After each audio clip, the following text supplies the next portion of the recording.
why I'm not a co-hosting. Yeah, now it's recording. The editing people Oh. will, This meeting is being recorded. they'll fix it in post-production. It's fine. All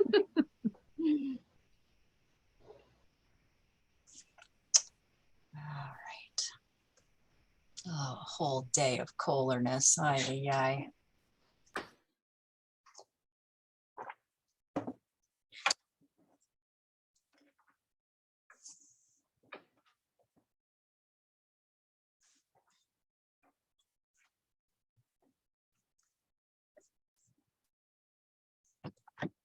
Well, I think I looked at your stuff about the test questions last night, Patty, and I think my thing that I do this afternoon is going to be a good bridge, a good segue, because Did that look okay? yeah, that looks great. Yeah, I have some of the, not actually, we actually, once again, our psychic bond was perfect. And I put some of the stuff about Bloom's taxonomy and higher order thinking and lower order thinking, and how to make questions like, but it's only just kind of within the context of that, how you might see histo kind of stuff. But then Yeah, I like the drop down thinking about how to look for information in the interpretation questions. Lyndon, you'll recognize some of it because it comes from conversations with Denise and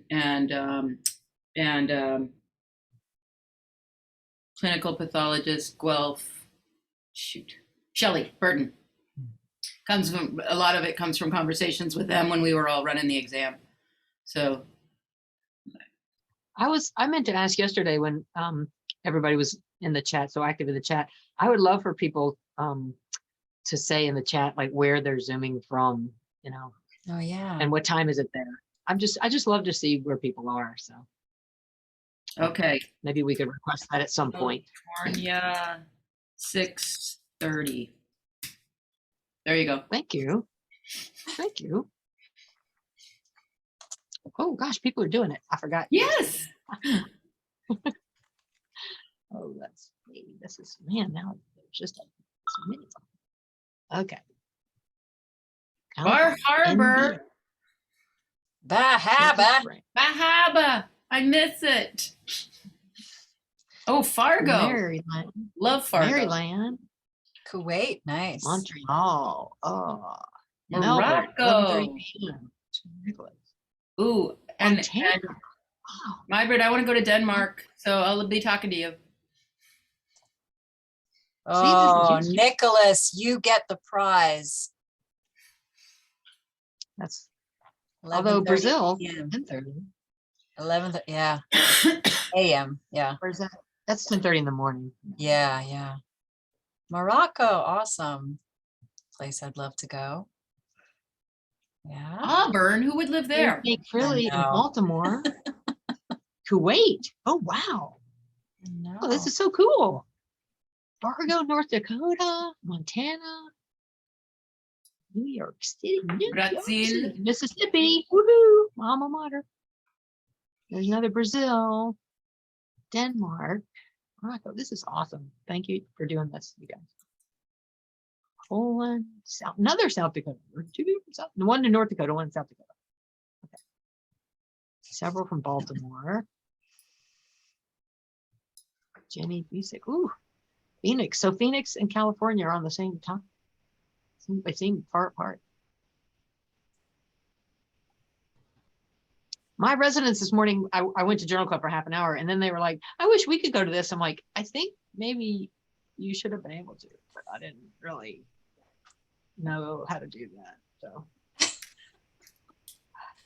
All right. Well, we're only at 59, but I think we probably should go ahead and get started. We have a long day of just an overabundance of Kohlerness today. So I will go ahead, Joanna. Okay, so thank you very much. And good morning all, and maybe good afternoon and good night as I see you here in the chat box. I don't know, maybe just hi, right? So welcome all to our second day of our Davis-Thompson Descriptive Veterinary Pathology course. I'm so happy to see you all guys. I hope that you're fine enjoying our course. Today, our speaker is Dr. Jay Kohler. Dr. Kohler did her undergraduate work at Auburn University and received her DVM from Louisiana State University. She was engaged in private practice in small animal medicine and surgery for 11 years before returning to Auburn University for a residency in anatomic pathology. She's a board certified by the American College of Veterinary Pathologists in anatomic pathology and holds a PhD in biomedical science from Auburn University.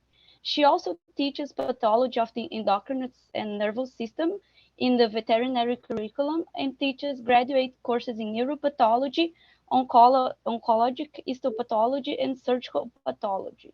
Dr. Kohler is a founding member of NIH-led Comparative Brain Tumor Consortium, which is focused on better understanding the biology of canine brain tumors and expanding the use of pet dogs with naturally occurring brain tumors in research that aims to benefit cancer patients of both species. She is also our lovely president of our foundation and the director of this descriptive veterinary pathology course. With not further ado, please, Dr. Kohler. All right, thank you so much. All right, I am so excited today. We get to talk about the beautiful, beautiful world of microscopy. So yesterday you had the amazing, amazing gross world, and then Patty sort of like shepherded you into the macro micro correlations, and you're thinking about all that wonderful stuff that you can tell on low magnification, just really sub gross. And so now we're going to kind of move into the microscopic world. And all right, so I'm just going to leave it at that. All right. Okay, all right. Just to confirm, you are seeing the correct full screen version. Okay, all right. Let me just make sure I pop the chat up so I can see. All right. Okay, all right, so this is broken up into 3 parts, and the first is just going to be some fundamentals and helpful concepts just for general descriptive. And so this first part used to be very much geared toward the test, towards the board exam. And obviously we all know that has changed a little bit in the last few years, and how much of that stays permanent and how much of it is transient and what form that takes, we do not know at this time. But regardless of all of that, say it with me, please, loud and so the people in the back can hear. We do not do residencies to pass the board exam. We do residencies to be good pathologists. And so no matter what, you're going to need to describe things. So all of this stuff is really, really helpful, I think. So first off, I just want to thank, of course, everybody at the foundation who makes all of these courses work. We talked a little bit about that yesterday. The people who lecture are amazing, and just as amazing are all the people behind the scenes. And one thing I forgot to mention yesterday on the list, the long list of people who help with this, are the people who edit the recordings. And again, there are people who do statistics. There are people. It's just amazing. So thank you to everybody at the Davis-Thompson Foundation, our foundation, your foundation, who works so tirelessly. Thanks to Auburn for putting up with a lot of my shenanigans and my schlepping all over the world and my taking a whole lot of time on their clock to do foundation work. And then thanks to the Joint Pathology Center, and especially to Dr. Bruce Williams, who's now the CFO of our wonderful foundation, but was a lecturer and director of this course for many, many years, over 20 years, and was very generous when he handed this over to me. I know it was very difficult. It was like handing over a tiny little baby bird, and but he was extremely generous and has always been generous with his time, as he is with all of us. And so thank you so much. Where would any of us be? I feel like without the foundation and without the Joint Pathology Center, I'm not actually sure I would be a pathologist. So many thanks. So this course is about style, really. You know, we're not here to fill every single hole in your pathology knowledge. You know, you guys have already done most of the heavy lifting, frankly. I mean, you know, if I remember from yesterday, in terms of who is who, the majority of you guys are, you know, past your first year of residency. You know, a lot of you guys are maybe thinking about phase 2 later on in the summer. And so, you know, you guys have done a lot of the heavy lifting, and we're not here to try to plug everything. Although I hope you do learn some pathology while you're here, in addition to learning some style tips and some techniques and stuff like that. But really, this course is about style. And even though this year you do not have to describe slides on the board exam, you always have to describe slides, right? So no matter what, this is the bread and butter of what we do as pathologists. And so you're going to have to look at a section, whether it's digital, whether it's glass, you're going to have to look at it, you're going to have to interpret it, you're going to have to describe it in some format, and you're going to have to send that out into the world, whether it's to, you know, a private practitioner or a production, you know, a producer, you know, who's doing farm animal medicine, whether it's a PI that you're doing collaborative research with, or whether it's a drug discovery team or a CRO team or something like that. You know, you are going to have to look at and interpret and write up in some format things. And so I think that, yeah, War Eagle, Sarah. So I think that, you know, this is valuable information for you, even though it may not be directly applicable to the test this year. It's very applicable, I think, for life, because no matter what, no matter who you are, your job is, your audience is, you are busy, they are busy. And so there are ways to write that are going to be correct, and they're going to be concise. And so, you know, you need to sort of be making sure that you're following those rules, because you want to make it easy for your audience to read things and to understand what you're talking about. Okay. So there are 3 cardinal rules for success, the way I see it. And I just, you know, I want you to know that we joke a little bit about being kind of dogmatic about some of these things, and about our issues and our characterized by and all of these stuff. Please know that, you know, we are playing that up just a little bit, you know, for a comic effect. Yeah. And so I don't think it's good to be too dogmatic about anything. However, you know, when you're learning and you're in the process of doing things, sometimes it's nice to try on someone else's rules for just a bit, and then you can break them if you want to, or change them or modify them. But sometimes it's good to just have some structure to start with. And so, all joking aside, that's really what I want to try to give you guys. So first is put the most important thing first. And I'm going to tell you this rule, and then I'm going to tell you a little bit later on when you can break it. But, you know, this is something that I see a lot of very early trainees. And please know that when we talk about first-year residents or very early trainees, there is absolutely no shame in any of that. We're not mocking you. We're not making fun of you. Every single one of us, Dr. Pasavento, Dr. Craig, Dr. Williams, Dr. Uzal, me, everybody starts at the same place. We all start from 0, okay? And then we work our way up. And so if I share with you things that are common early trainee, you know, things, it is not in any way to make you feel belittled or anything. It's just something that happens to be common when you're in that early stage of your learning. So this is one of those things, which is, you know, going blah, blah, blah, blah, blah, blah, blah, and then buried somewhere deep down in the middle of this thing is, you know, oh, by the way, you know, you have a face-eating melanoma. Okay, blah, blah, blah, lymphocytes, plasma cells, adnexal structure, blah, blah, blah. Okay, put the most important thing first. Do not wait, make your audience wait until the middle or the end to get the most important thing. Put it out there, okay? The important thing is that the bridge is out, and then you can worry about the sharp edges on the side. The exceptions to this rule we will talk about in just a minute. So, another thing that's important, and I think this really goes back to this, put the most important things first, is that there's a difference, a fundamental difference between observations and descriptions. And what I mean by that is, just because you see it all doesn't mean that you have to say it all, okay? And we'll get a little bit more into that.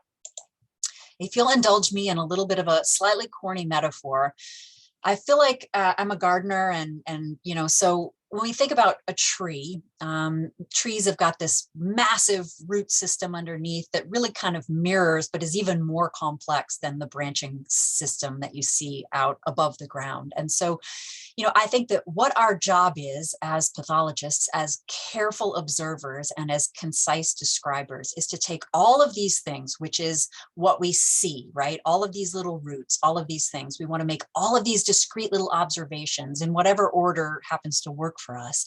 And then we want to gather them up, and then we want to synthesize them, and then we want to put them out to the world, okay, as branches and leaves in an organized fashion. And so that it's easy to understand, and so that our audience knows exactly what we're talking about and what's important, okay?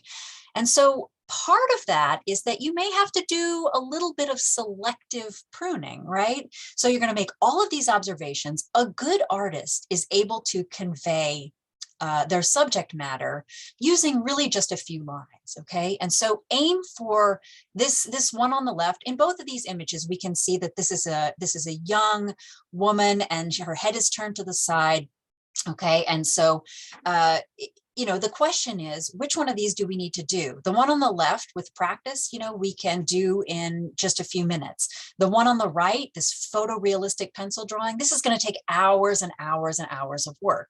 And the question is, which one of these do we need to be doing? And so when you're talking about describing things, in the future, if we have to go back to describing slides for the test, if you have a flat of 60 cases on your desk or on your computer that needs to get gone through, if you have a study in which you have 60 seconds per slide, on a mouse study to get through, whatever you're working on, you're busy.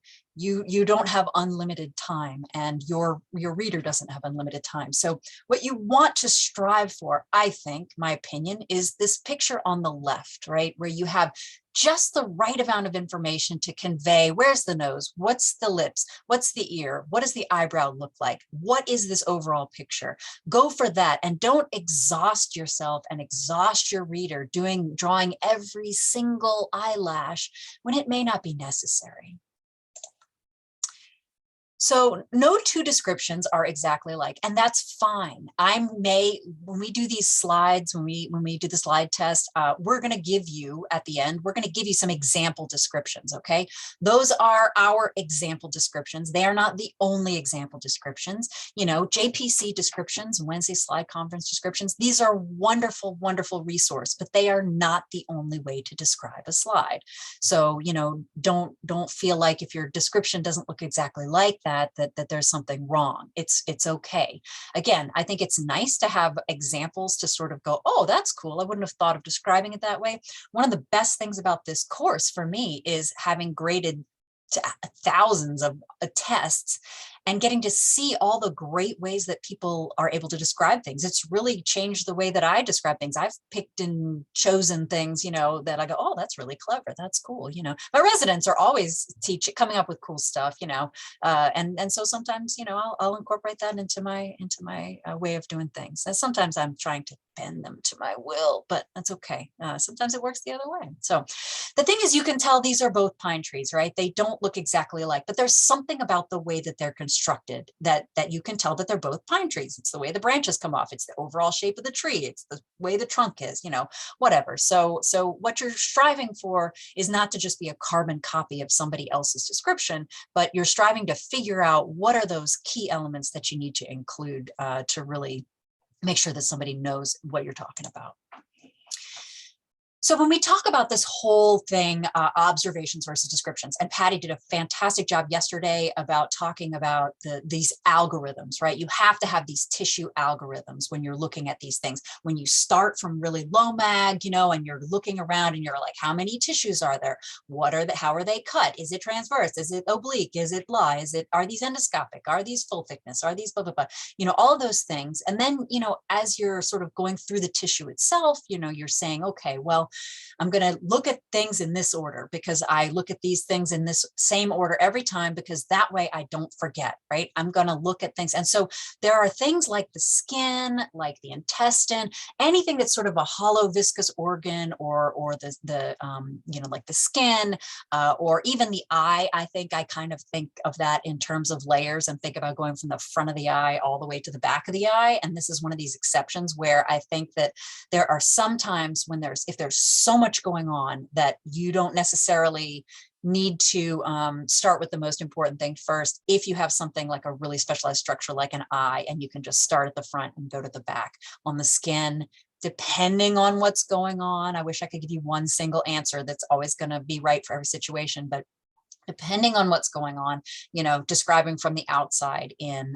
is oftentimes, you know, the best and most efficient way to do it. So things, you know, when we're talking about in the intestine, just like Patty was talking about yesterday, and those beautiful subgross things, you know, once you kind of get past all that subgross view and you're really like down to the tissue, you want to think about, okay, I'm going to describe the surface.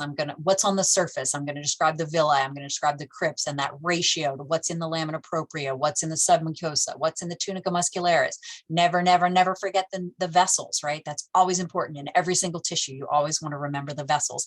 And don't forget the neurons. If there's neurons or nerves or anything like that in there, it's most definitely the coolest part of the tissue. But then also, you know, again, don't forget, that's important. That's an important part of the intestine, right? Those ganglia. And then don't forget the serosa that's oftentimes covered with mesothelium, right? So just make sure that you have in your mind a tissue algorithm. And I think with the things that are layers, it's best to start from the inside, you know, from the inside out on the intestine, or from the outside in on skin or eye or something like that. So then there are other organs that don't necessarily have layers per se, that are a little bit easier to think of them instead of layers. Think of them in terms of like occupations, right? Or what all of these different things are doing. And I don't know if you don't know Samantha Cristoforetti. She is a complete and total awesome badass Italian astronaut, and she kept for a long time. She had a really gorgeous Flickr account that was all pictures from space. She's a beautiful photographer too, and so check it out if you can. I don't know, has Flickr gone kaput? I can't remember, but if you can ever look at any of her pictures taken from the space station, they're incredible, and she's cool. She's got the second coolest profession, because veterinary pathologist is definitely the coolest. But think of the kidney in terms of occupations. You know, so when you're describing, I think it's always just to say the glomeruli have blah blah blah blah, the tubules have blah blah blah blah, the interstitium is blah, the vessels, don't forget about the vessels. There's so much vasculature in the kidney that's important, and all the different kinds of, you know, vasculature that's there in the kidney. And then the capsule, you know, anything that has a capsule, it's always really important to pay attention to that. And so again, whatever order you want to do things in, that's fine. You're going to mix it up in your brain and put it back out in probably a slightly different order, you know. And so the other you know, tissues that I think of as having occupations are the liver. You know, there are bile ducts and the vessels, there are hepatocytes, there are zones, you know, the adrenal gland, etc. Then when you start getting into the stuff that's a little more complicated, you know, like the CNS, I kind of think about this, you know, in terms of like these little cairns, right? There are these multiple little piles of things, right? So you have the piles of the meninges, and that's, you know, while you're there, you always want to make sure that you're thinking about the dura, the leptomeninges, the subarachnoid space, you know, the glia limitans, the vessels, and then the gray matter. Think about the neurons, the macroglia, the microglia, the neuropile, the vessels. Remember that neuropile is just for gray matter. So if you have something that's within the, you know, extracellular sort of space in the white matter, it's neuroparenchyma. But so then, you know, again, the white matter and all of the cells and all of the structure that's involved there, and then the ventricles and the choroid plexus. And, you know, so I think sometimes for me, it's easier to think of the CNS in terms of these multiple piles, each pile of which has some different components. Turn on the transcription. Hold on.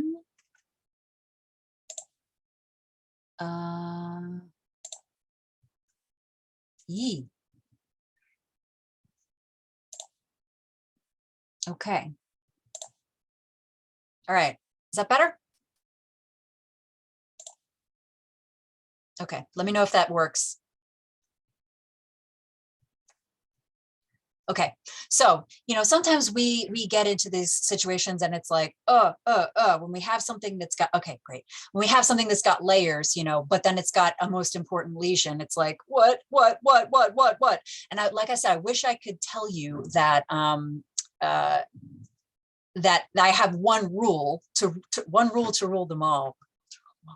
But I don't, and so it really makes a big difference. For instance, if you have one of these like dermatological conditions, like erythema multiforme or some sort of, autoimmune dermatopathy, where there's maybe little subtle changes that are happening kind of all throughout that, I think it's best to do it in layers. If you have a neoplasm, and that's really the primary thing, then I talk about the neoplasm first. And then, oh yeah, by the way, there's some, hyperkeratosis or whatever over the face-eating melanoma. So I think whether you go with layers or whether you go with the most important really has a lot to do with how many things are going on, and likewise, even if you have something like an eye, you don't, if there's only one thing going on, if there's an ocular melanoma, I mean, the problem with eyes is that there's oftentimes lots and lots of stuff going on because there's lots of secondary stuff, just like in the brain, if something crazy happens in the eye, there's a whole lot of other stuff that tends to sort of be bystander effect. But at any rate, you have to make a judgment call, I think, in terms of how much is going on, in terms of how you structure your things. You're never incorrect, I don't think, to do layers. So that's fine, but it just may mean that your audience has to wade through a little bit more stuff. So you're going to have to use your judgment. Okay, so put the most important thing first with a little tiny asterisk, and then avoid some common mistakes. And so common mistakes, and this is something that, again, we used to have to focus a lot on for the test, and so I'm going to be pretty brief here.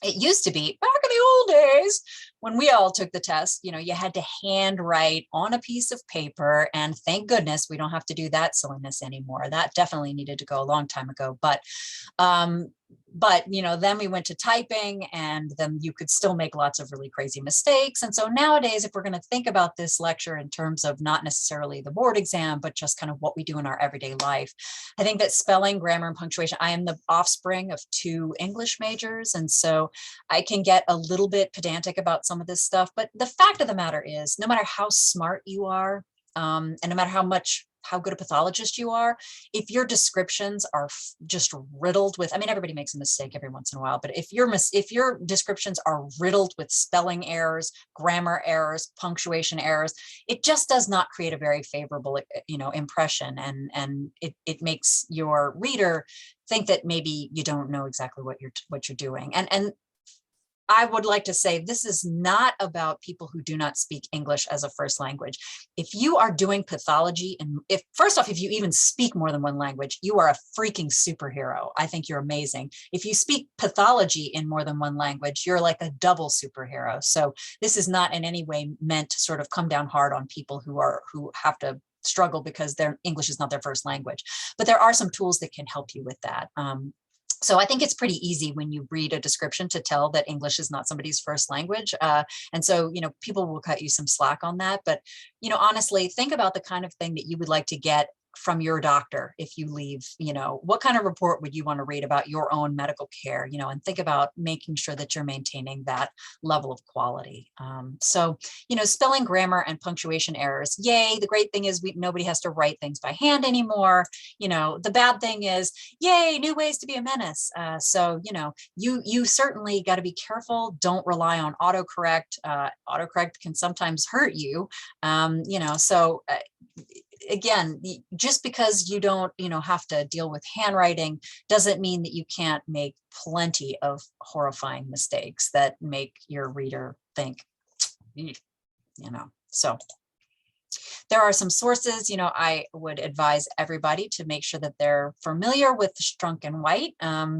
These are just sort of basic English grammar and how to write. I like Grammar Girl. She does a great, and she's got a blog, and she does some really good takes on things like, composed of and comprising and things like that. Grammarly is a great free tool that you can run things through. and I'll put a little asterisk here and say that sometimes Grammarly doesn't always understand our slightly modified poetic way that we sometimes use in pathology. So, you have to be lenient, but it'll pick up sort of most of the grievous errors, and then you can use your judgment on other things. Make sure that you know obviously appropriately medical terminology. It's always good to have Stedmans sitting around. Yeah, you do have to be, yes, Lillian, I totally agree. You have to be quite careful with Grammarly. I think it's good for me. I think it's good for folks who English is not their first language. And so it will catch some of those, basic things, but then you do have to kind of watch it a little bit. I don't agree with it all the time. So, all right.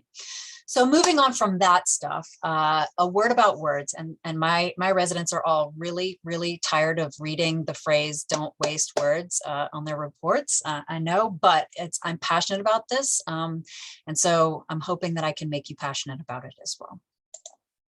So don't waste words. What do I mean when I say don't waste words? So wasted words. I think that when you are trying to convey to somebody else, and certainly previously in the board exam, you can do things like over describing or under describing the tissue. Now, liver, really honestly, there are certainly, you can, if you want to describe how many sections of tissue, that is part of some people's surgical pathology protocol. And we always, of course, include, the block number and, how many sections are examined. That's fine. You can do that. But certainly in a testing type situation, if you were to have to, describe for the test, if that changes again, you look at all of these words, right? The tissue presented consists of 2 sections of liver tissue, one of which has a capsular border and 3 cut edges, and one which has 4 cut edges. Yeah, you trimmed them in. I mean, the fact that they have these things are irrelevant. If what you got was a giant, lobectomy specimen from a liver, and you've trimmed these in, who cares what sections you trimmed in and whether they have capsular borders and whether they don't? It's a waste of your time. It's a waste of words. And you have said absolutely nothing of any value to anyone. Sort of the flip side of that is that, you can under describe things, and you can actually waste words, I think, by under describing. So specialized tissues where you might have particularly the brain or the spinal cord, CNS, where the CNS is a big place, and even the brainstem is a big place when you start thinking about very, very specific nuclei, right? And so, just saying brainstem is not always real helpful, particularly in a testing type situation. If somebody's trying to assess whether you know what you're talking about, saying something like transverse hemisection at the level of the mesencephalon, this lets somebody know exactly what you're looking at, what part of the brainstem, what nuclei might be there that you can evaluate, and it just lets people know that you know what you're talking about. And that's really especially important in things like neuropathology and ocular pathology and tissues that are not homogeneous all the way through in terms of their function. So if you have a section of tissue and you don't know exactly what it is, and this is certainly something that could happen in a testing situation. And frankly, we used to say, oh well, it's ridiculous that you would just get tissue from a flamingo or something like that with no history. But anybody who's been in the surgical pathology service knows that sometimes, especially from these general practitioner mail-in cases, what do we get? Dog. Sometimes we don't even get that, and we have to call. So it's not unrealistic that if you are plugging and chugging slides for IDEX, for instance, or Antec, or one of these big box places, and you've got 60 cases that you're trying to get through, you do not have time to be calling people. And so if they don't put a history, you're not going to get it probably. And so, you may get a chunk of tissue that a technician has trimmed in for you. You didn't see it grossly, and you have no idea where you're at, right? So you can say something like non-haired skin, location unknown. well, that's fine. But, that's kind of like, I couldn't even be arsed to look around, and figure out where I'm at, right? But if you say something like glabrous skin with abundant subcutaneous adipose and glandular tissue, presumed foot pad, even if you're wrong, you're at least giving them a clue as to what you're seeing that lets you think, that where you're at. So be rational. Oh God, love Pinky and the Brain. What are we gonna do today, Brain? All right. So what a waste. Here's where you guys come after me with the pitchforks. But I don't care. I'm gonna try to bring you around to my way of thinking. So do not waste words like this. Round in shape. Oh my God, round is a shape. Okay, purple in color. Purple is a color. Don't waste those words. It's so stupid, really. It's just, it is purple. It is round. It is, you don't have to waste that. It's even worse than ish, honestly, because it's like, what, oh, you mean like round in color? I mean, thanks for clarifying that. Don't do that. Just extinguish it from your repertoire if you do that. Characterized by, and here's where you guys come after me with the pitchforks. And I'm not saying that you should never, ever, ever, ever in your whole life use the phrase characterized by, but I'm going to just gently encourage you to maybe think about describe, interpret, instead of saying, that there are, if you could say there glomeruli globally and segmentally have this, and this, and then in parentheses, membranoproliferative glomerulonephritis or something like that.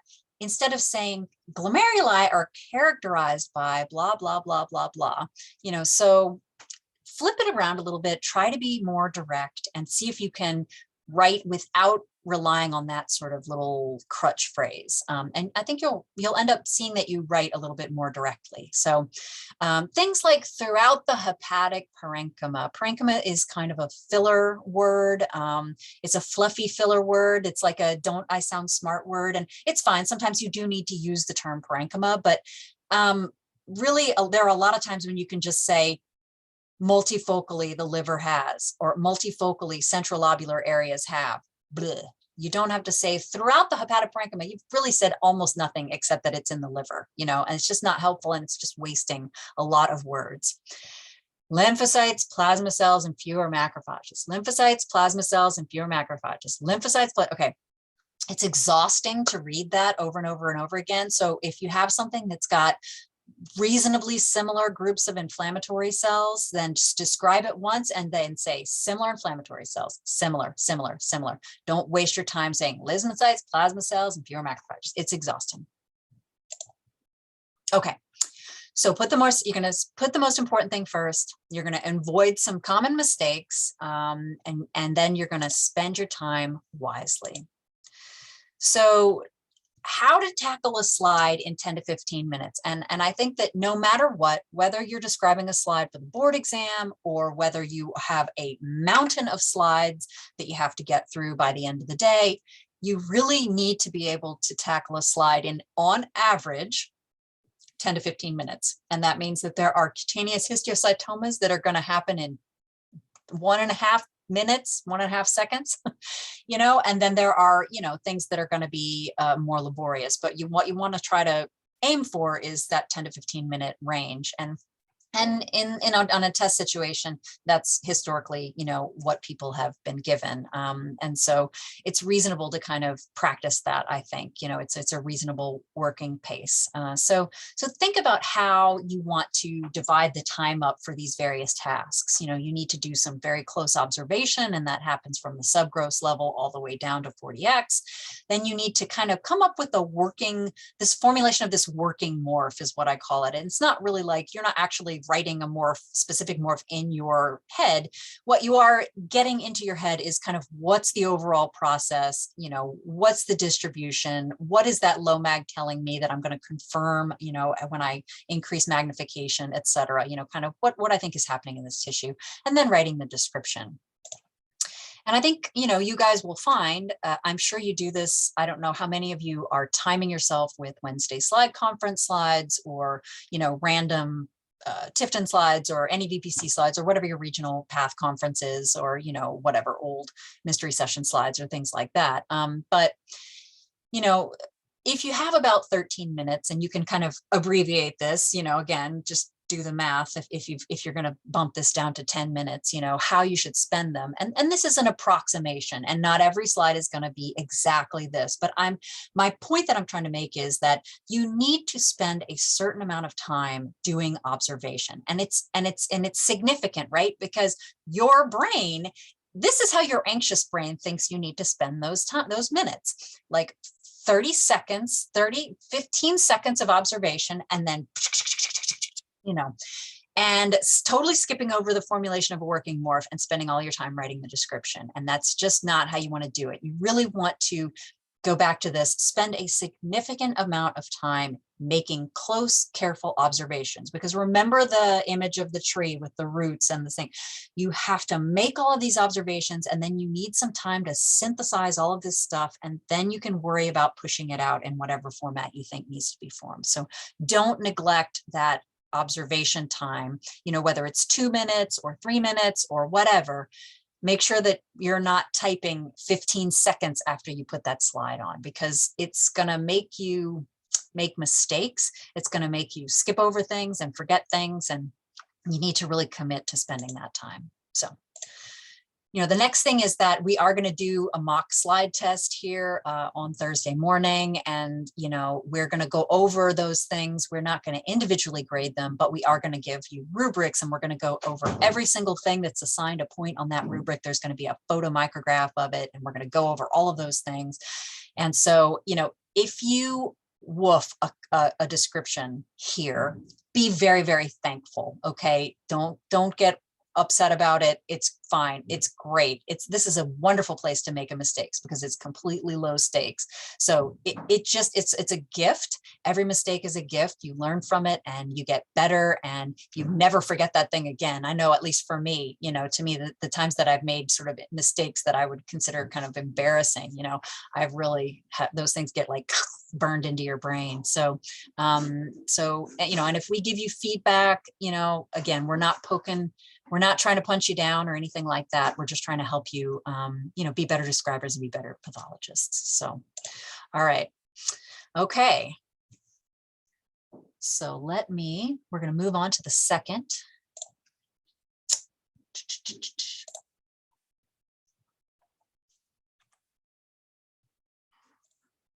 Part 2.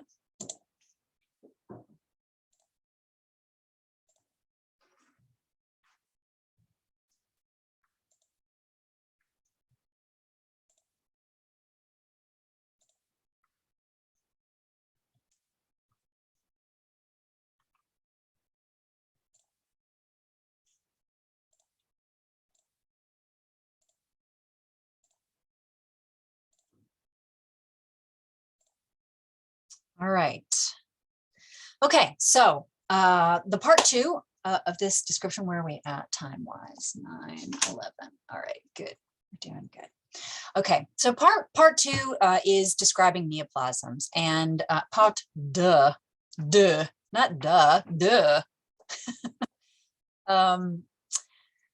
Okay, neoplasms are easy, right?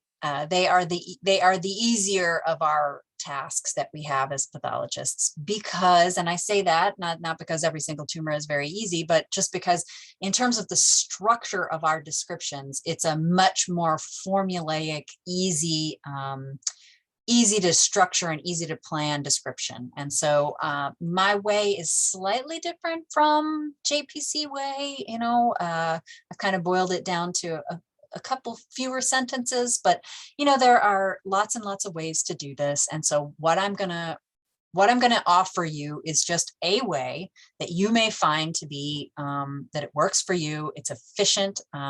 It is the product of reading thousands of descriptions and of synthesizing and distilling a way of doing things into what I think is very, very efficient. So take what you want and don't take what you don't want, but Just know that I'm right. Okay. All right. So when we're describing neoplasms, first we want to identify the tissue, and if we can, and then we want to talk about that beautiful, beautiful subgross low mag appearance and the overall architecture. And this is where digital slides are incredible, you know, compared to a glass slide where, you know, the farthest out that you can get, sometimes if we're lucky, we have a 2x, I happen to have a 1.25x, you know, but really it's hard sometimes to get that beautiful, beautiful, totally subgross view in perfect focus. And so the digital slides are 1,000 times better than glass for doing this. And so for that, we should all be really, really thankful, and spend and be thankful and show your gratitude for that by spending an adequate amount of time on that subgross view. It can tell you, and I hope that I have a gnat, sorry, and it can tell you so much. I hope that yeah, Patty convinced you yesterday about just how much you really can tell from the subgross view. So that, you know, on what we identify the tissue, we go to that subgross view, then we talk about the specific cellular features and any diagnostically relevant secondary features, and then we do some cleanup stuff at the end. So identify the tissue. So when you're identifying the tissue, you want to be as precise as necessary, and remember our little spiel about don't waste words. Be as precise as you need to be and no more. Speculate if you need to, but make sure that there's something in there that justifies your conclusion. Don't just pick something out of the ether and not give your reader some idea why you chose that. Know the special terminology for tricky tissues, and we'll talk about this quite a bit when we talk about non-neoplastic tissues. And I mean, we could spend a whole week of all day lectures, you know, talking about all of this stuff, every single organ system and all the special terminology, every species and all this stuff, but we're trying to cram a lot into a short amount of time. And so there will be things that we miss, but we're trying to get enough in there to help you out. So know that special terminology for the tricky tissues and the tricky species. And if you don't know, a good tip is to check the edge of the tissue for clues. You know, sometimes that's where some really specialized gland will be located, or you know, some kind of little structure or an epithelial structure or something that'll help you recognize, oh, hey, I think I'm here. And if all else fails, we always joke, if you don't know where you are, you're probably in the reproductive system. Okay, so once you identify the tissue, and really for a lot of, when we're talking about neoplasms, for the vast majority of the time, unless you're again in the brain or whatever, you know, just the tissue and a period is fine. Liver, kidney, that's it. That's all you need, really, you know, when you're starting out a neoplasm description, it's fine. So then we want to talk about the subgross or low mag appearance and the overall architecture. And this is things like, where is the tumor located within the tissue? You know, if it's skin, is it dermal? Is it subcutaneous? If it's within the wall of the intestine, like that beautiful mast cell tumor in the cat intestine that Patty showed yesterday, is it transmural? If it's in the kidney, is it in the cortex? Is it in the medulla? In the brain, you know, hey, are you in the piriform lobe? That's a great place where gliomas like to grow. Are you in the olfactory bulb? Are you, you know, again, in the cerebellum, you know, wherever, you know, say where you are. And again, most of the time it's one word or just a few words and a period. Don't start things off saying within the parenchyma. It's fine. It's okay. This is not, even though I love English and I love grammar and all that stuff, this is the way that we're writing is a little bit different. I know that when you say liver, it's not a complete sentence, right? Because a complete sentence has a subject and a verb, but you can put a period after it, and don't waste your time saying within the liver parenchyma. There is blah. Just don't waste all of our time. It's fluffy. So then we want to think about this again, this subgross low mag appearance, how within that tissue, how is the tumor interfacing with the normal tissue? So what kind of a growth pattern does it have? Is it encapsulated or is it not encapsulated? So there's this back and forth. Some people prefer unencapsulated. JPC says unencapsulated. I was trained that unencapsulated sounds like it was encapsulated and then it took it off, like getting undressed. And I can't get that out of my brain. And so I say non-encapsulated, but either one is technically correct. I'll just put that into your brain now too. So expansile or infiltrative. And I can't remember who I was, Jake, maybe, who I was talking to, you know, about saying whether something's expansile or infiltrative. Expansile doesn't just mean that it's expanding the tissue. I was bullying Jake. So what, when I say expansile, and when you say expansile, and when we talk to each other as pathologists and say expansile, what that makes a picture of in my head is a nice, discrete mass that's gently, slowly growing, and it's gently pushing all of the tissues out of the way, sort of in a, you know, nice, broad pushing border, and it's not poking its nasty little tumor fingers into everything, right? It's expanding slowly, and everything around it is just sort of getting gently compressed as it grows. So think about benign tumors. It's what you're giving some sense of benignancy. That is a word, benign behavior, right? When you say expansile. So infiltrative means that it is working its way through the normal tissue elements. So if you've got that happening, you can say, I read that non means not and un means not that, or rather not so.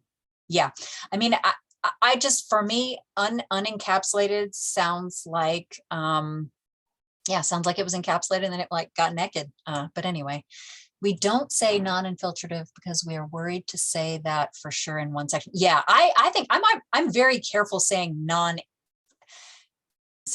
something isn't something when it comes to infiltrative, because that's a behavior that is, you're making a big judgment call based on a 4 micron, 5 micron thick section, you know. So I think I just prefer to say something like expansile, or sometimes, and we'll talk about this, you have things that look like they're pushing into the surrounding tissue, but they're doing it in broad tongues rather than individual cells or sort of slender, you know, branching things like a fibrosarcoma. So if you have something like that, sometimes I'll say broadly infiltrative, to just sort of give a modifier to help people understand a little bit better what I'm seeing. So, and then we want to say well demarcated or well delineated or circumscribed.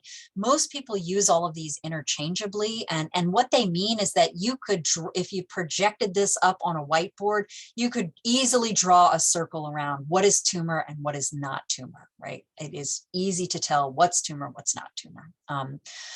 Multilobulated, and this is again is Amelie, I know Lyndon's going to have feelings on this. Focally infiltrative, I think, is fine in some circumstances, particularly when we're talking about brain tumors. You know, when we're talking about gliomas, that's kind of a part of the new classification scheme. Is it infiltrative-ish? Yeah, try not to waffle too much. You know, it's good if you have uncertainty, it's good to communicate that in a helpful and healthy way, but don't be one of these people who is like, everything is on the fence. You know, nuclei are round to ovoid to elongate to spindled to irregular to, you know, molded to, I mean, it's just like, what the heck are you even talking about? It's so broad, it's not even helpful. So, you know, I think the same can be true about, you know, infiltrative or expansile. What you're doing, and this is where we get into the photorealistic pencil drawing versus the broad strokes drawing, right, that we're going to do. What is the purpose of you saying these things? Everything you say should be said for a purpose and not just to cover your ass, right? Everything you say should be for a purpose. And what you're trying to do is give a justification of your conclusions, some information, helpful information to whoever you're talking to about what you think the biological behavior of this thing is based on what you're seeing under the microscope. And so what is the purpose of being infiltrative? You know, it speaks to some sort of biological behavior. And so that's where I think, you know, you have to use some justification or some judgment, you know, about how much you're going to say about that. I just do think you need to be careful. And this is a mistake that I think people make in the beginning of of their training before they've seen a lot of stuff and understand what they can cut out of their picture and still be correct enough. You know, I always joke and say, like, just because I made it up doesn't mean it isn't true. You know, you do need to be correct, but there are things that you can put in that maybe are not so biologically relevant or not so important that make your reader more confused than they need to be. So I think that's the question that you need to ask yourself. And that is something that gets easier the more experience you have, the more things you see. So that will come. So multilobulated, I tend to use multinodular as a gross term, or you know, and so not multinodular versus multilobulated. If there are discrete areas of neoplastic cells that are separated by some kind of a stroma, you know, I think it's appropriate to use multilobulated. There is some subjectivity and some poetic license involved in some of these things, you know. So is it cystic? If it's cystic, you know, is it unilocular or multilocular? You know, is it exophytic, growing outwards? Is it dome shaped? You know, obviously that's the classic, you know, cutaneous histiocytoma. Is it dome shaped? Pedunculated, meaning that it's attached with a narrow stalk. Sessile, meaning that it's broad based. Botryoid, meaning that it looks like a cluster of grapes. Verrucous, warty, etc. These are all great words to know. And so, you know, this is one of these things where I feel like when you get started, when you first get started, and if there are any first year residents here, I feel like a lot of these things, sometimes people just assume you're going to pick it up by osmosis or something, and they don't ever bother to really very concretely describe these things, you know. And so you have these notes, and I'm not going to read through every single one of these things, but you know, these are some terms that you might come across and specifically what they mean. Okay, so then we want to talk about the architecture. This is part of this subgross low mag appearance, the architecture. So what is the cellularity? Is it densely cellular or hypercellular? I prefer densely cellular. Some people will say hypercellular and hypocellular, but to me, it's like that implies that there's a correct cellularity for a neoplasm. I mean, you know, I personally don't like those terms. I like to just say whether it's densely cellular or paucicellular or moderately cellular, if there's something in the middle and you want to be a waffler, you know. But this is speaking to the amount of you know, cellular material that you have versus stroma. And one exception that I'll make to this is that, you know, if you have a carcinoma, like a squamous cell carcinoma, for instance, that's got a lot of a serous reaction around it, which I consider to be part of the stroma, yes, but more of a tissue reaction to invading neoplasm. The density of the cellularity is based on the areas that are neoplastic cells. So it is still a densely cellular neoplasm. It just happens to have a lot of serous material reaction around it. So don't get confused by that and call it a paucicellular, because you will confuse your reader, because they go, squamous cell carcinoma, paucicellular. Paucicellular is for things like fibromas that are, you know, discrete cells that are embedded, studded throughout, you know, an abundant matrix or stroma, depending. And we'll talk about that in a sec. Then you want to talk about the shape of cells, and you can say spindle. You don't really have to say spindle shaped, I mean, but you can. Spindeloid, fusiform, polygonal. Polygonal is the term that we use for things that are smushed together, and, you know, particularly epithelial cells. And I know this is very basic for some of you guys who are late in your training, so just bear with me. Remember that this course has to sort of fit the needs of people who are in their first year of training, and also people who are about ready to be grown-up pathologists. So just bear with me. Round, discrete, etc. How are they arranged? Don't confuse your reader by combining terms that are used for mesenchymal tumors and terms that are for epithelial tumors. Sometimes, every once in a while, we'll have one of these sarcomas that doesn't have, unless it's a melanoma, that's right, Jake, and then you can say whatever the heck you want, because it can do whatever it wants. But you know, you don't want to say, sometimes you can see these sarcomas, and it just, you want to say sheet, but if you say that, you're really going to make people think about epithelial tumors or round cell tumors. And so it's best to say something like broad featureless streams. I think that's a good term to use for those things that don't really have much of a pattern, but you know that these are spindle cells, this is a mesenchymal tumor, and so, you know, something like that. So, you know what all of these things mean. Bundles, are they basaloid? Are they palisading? Do they make rosettes or pseudo rosettes? Is it cribriform, etc.? Make sure you're familiar with all these kinds of terms. And then if something's, you know, has two distinct morphologies or two distinct cell populations, you always want to sort of say that right up front and then describe each one separately. And then the stroma, is it fibrovascular? Is it just fibrillar? Is it myxoid? And remember that matrix and stroma are not interchangeable. All matrix is part of the stroma, but not all stroma is matrix. So matrix is a substance that's produced by the neoplastic cells out into the environment. And so that's things like osteoid or chondroid or collagen, et cetera. But not all stroma is matrix. So stroma is really the reaction of the tissue and the interface between the tumor and the existing tissue. So that can be new blood vessels, that can be recruited fibroblasts, that can be inflammatory cells, that, you know, so all of that stuff is part of the stroma. So, okay, so here's an example of something that's encapsulated.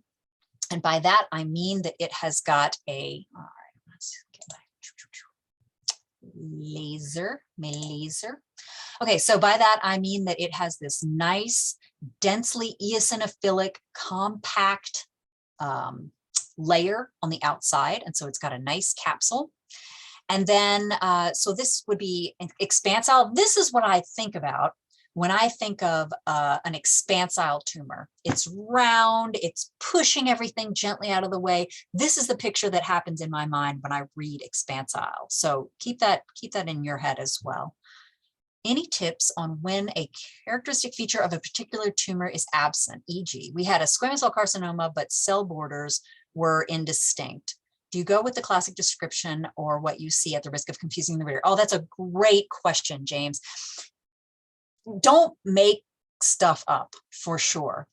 Look around if you know what you're supposed to be seeing. And there are plenty of times if you have a poorly differentiated squamous cell carcinoma, or one that's got a significant amount of basaloid kind of population, or adenosquamous or basisquamous or one of these other variants, don't make stuff up. If you don't see desmosomal attachments, or if you don't see cell borders, don't say they're there. But if you're thinking in your mind, I think this is a squamous cell, make sure you're looking really carefully. Look in all different areas of the tumor, look in all different layers, you know, and if you feel like that it's variably, that's fine. I don't think it's too waffly. If you legitimately feel like it is variably distinct cell borders, then you're fine to say that, but definitely don't make stuff up. That's a dangerous game for sure.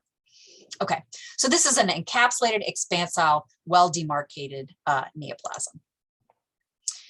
Here's dome-shaped. So this is a non-encapsulated or unencapsulated neoplasm that's dome-shaped. It's very well demarcated, very easy for me to tell where the tumor ends. I could draw a little circle around it. It's got this nice flat dome shape. It's well demarcated. It's also got some areas that could be cystic or could be necrotic. Can't tell from this magnification. All right. So here's a neoplasm. This is a glioma in a dog. It's a high-grade oligodendroglioma. So this is a highly infiltrative tumor. And I think that someone asked about, you know, if you can say slightly infiltrative. I don't use slightly, I might say minimally infiltrative, meaning that the cells are working their way. So I maybe use this more in cutaneous tumors where the cells are working their way between the collagen bundles, but not very far out from the bulk of the cells. So they're minimally infiltrative. As opposed to something that's really sending, like a mast cell tumor that's really sending fingers out, or again, or a fibrosarcoma that's really sending lots of long extended fingers out, so I don't have any problem with minimally infiltrative or highly infiltrative, especially when we're thinking about brain tumors. And again, part of the classification scheme is like, is it, compact? Is it, focally infiltrative? Is it, infiltrative, et cetera? So I think this is a case in which, and when you're looking at this, so here's the bulk of the tumor here, right? But if you soften your eyes just a little bit, you will see that there's too much blue here. There's too much blue here. There's too much blue here. This thing's gone way, way, way outside the confines of where it was. And it is all the way on the opposite side of the brain. So I think it's completely fair to say that it's highly infiltrative. Oh, I'm having trouble with my mouse here. All right. So this one is infiltrative, but it's still moderately well delineated. In other words, I can still go over here and say, yeah, I can pretty much tell, where tumor is and where not tumor is. So it's still pretty well delineated, but it is, if you look at this at high mag, it is minimally infiltrative. So you can say that. And the other thing is that, look at this thing is like, it's effacing adnexal structures. So that's another important, feature that you'd want to include. Whoa, sorry, I'm having trouble with my mouse doesn't want to. All right. Okay, exophytic. There we go. Exophytic, the classic papilloma, growing out in these beautiful long fronds, exophytic growing out from the surface. So this is the classic papilloma, arborizing fronds. That's a nice term. Right, so this is the capsule. Gosh, what is happening with my mouse? Okay, so this is a capsule, and it is this nice, very brightly eosinophilic, compact, almost hyaline. And when you look at the surrounding loose collagen, there's a very clear distinction, as opposed to a pseudocapsule that we sometimes see. And just to be clear, I use pseudocapsule as a gross term. I think it's a surgical term, and I don't like it for histo descriptions. But when you see a pseudocapsule, and in other words, something that's maybe expansile and it's just compressed the collagen around it, there's generally more of a gradient. So it will just get more and more and more and more and more and more densely concentrated, layered next to each other as you get close to the tumor, as opposed to a true capsule where it's this really abrupt change from the capsule to this loose surrounding tissue. Ooh, sorry, I'm giving everybody a seizure.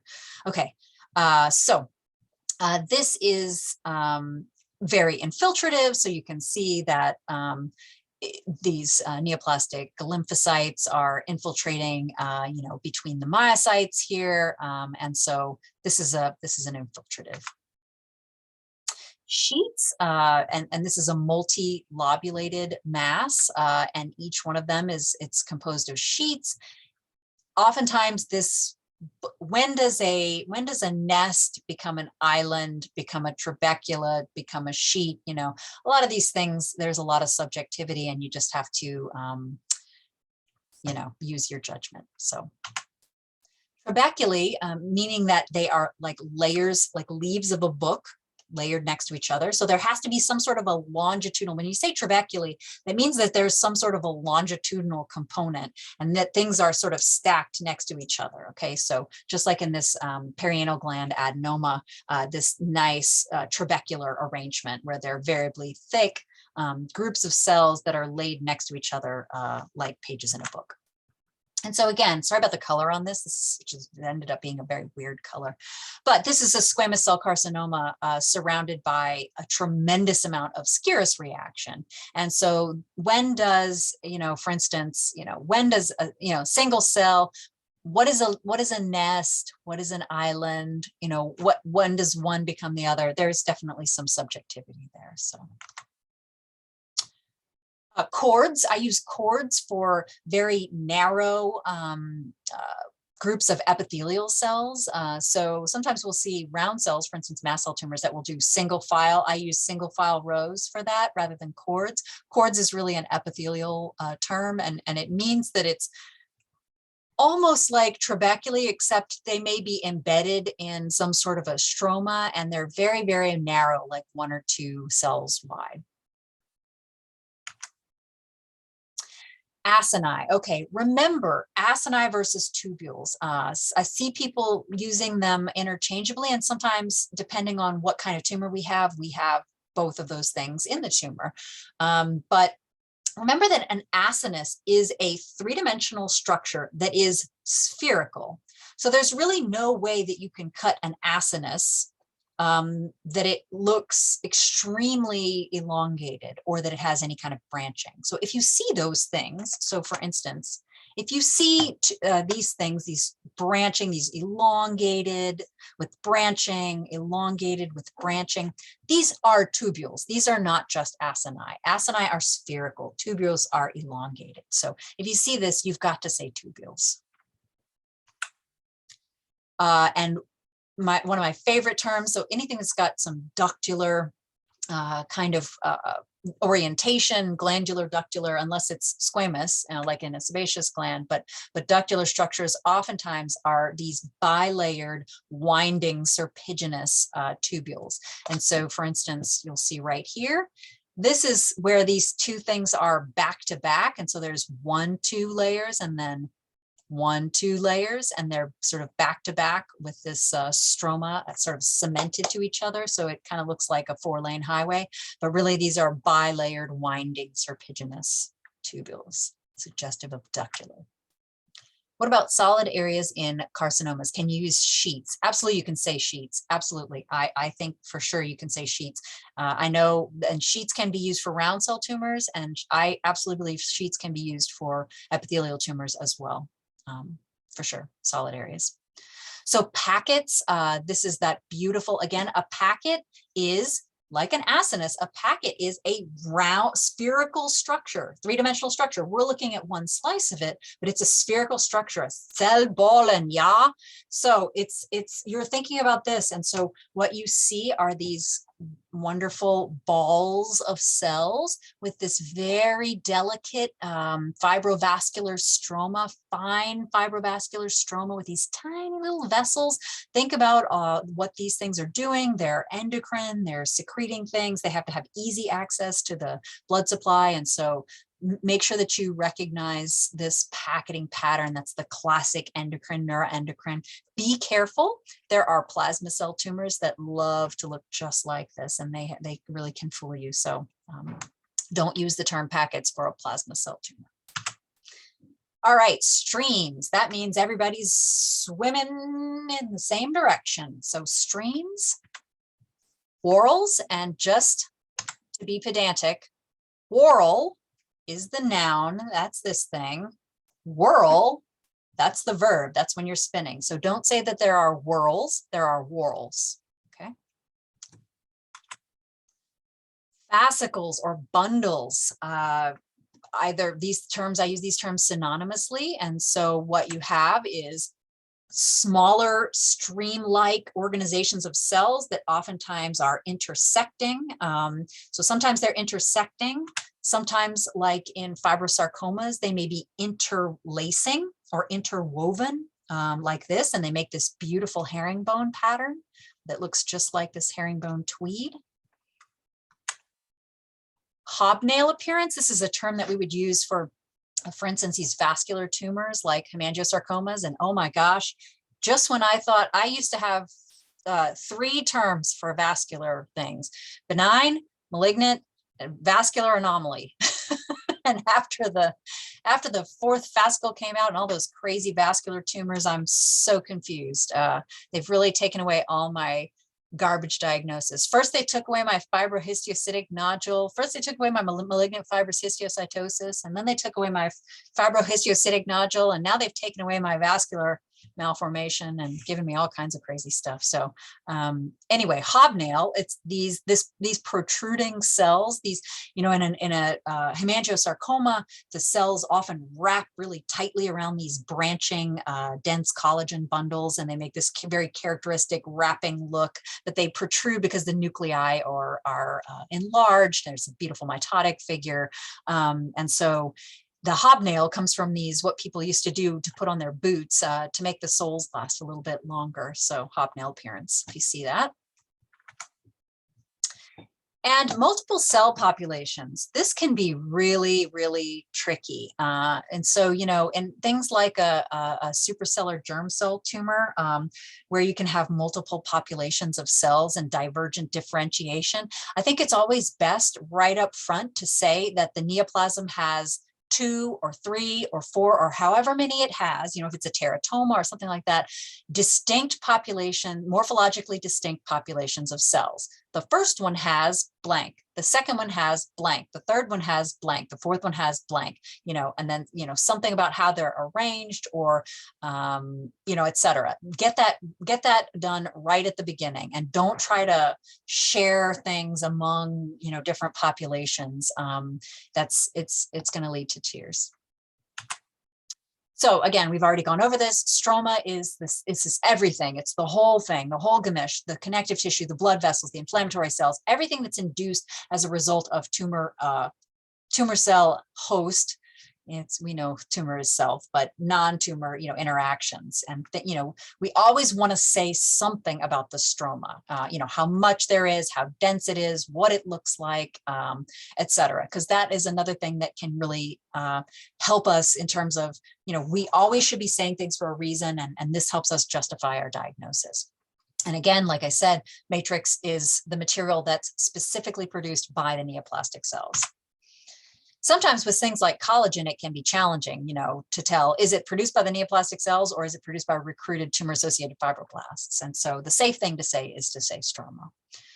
Okay, so you identify the tissue, you talk about the subgross or low mag appearance, and that's all of those things. How is it interacting with the tissue? How cellular is it? How are the cells arranged? All of that low mag stuff. And then we can click the magnification up just a little bit and get into cellular features. So that's things like cytoplasm. How much is it? How discrete are the margins, or how well can you tell, you know, the margins or the borders, the cell borders? What color is it? Does it have any special features? Are there granules? Are there vacuoles? Is there pigment, etc.? And then we want to talk about the nucleus. And please keep in mind that, remember, histopathology, we are looking at multiple random slices of hard-boiled eggs. Cytology, we are looking at a bunch of fried eggs. So there's going to be a lot more regularity. And so when we're talking about what shape a nucleus is, remember that even if you have very elongate cigar-shaped nuclei, at some point you're going to catch those in cross-section. So you have to use your judgment. Don't say, if you have a smooth muscle tumor and all of these cells, you know good and darn well that all of these cells have elongated cigar-shaped nuclei. Don't say that nuclei are round to cigar shape. That is so not helpful. You know that's a cross section. So use your judgment based on your understanding of the three-dimensional nature of this specimen. So shape, chromatin pattern, frankly, I think that chromatin is mostly BS in histopath. I think we can say things like very coarse, for instance, like plasma cell tumors oftentimes have that coarse clock face chromatin. We can say things like vesicular, you know, does it look like there are bubbles in there? We can say things like very finely stippled, like, you know, typical neuroendocrine or endocrine pattern with that real, what they would call salt and pepper chromatin. But other than that, say whatever you want. I think it's mostly kind of, you know, what is BS? Oh,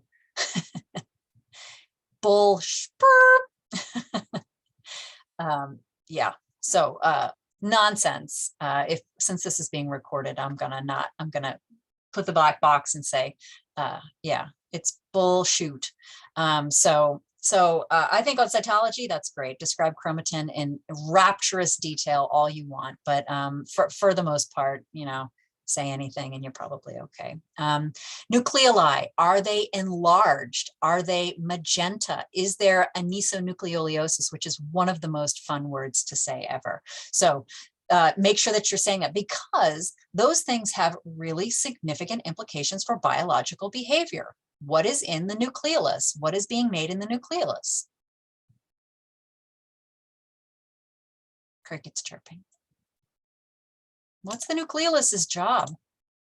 Anybody in the comments? What's being made in the nucleolus?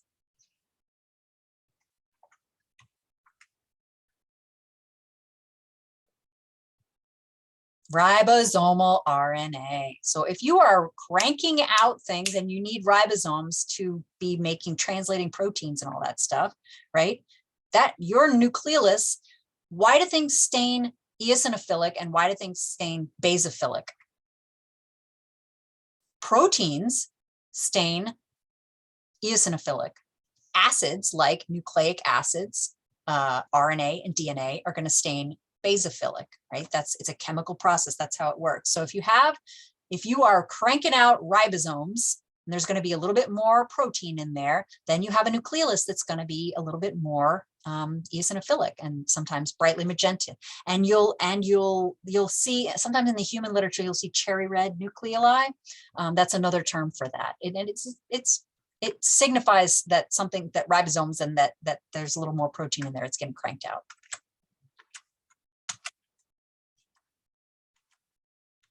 Well, I am frozen up. Okay. All right. So mitoses.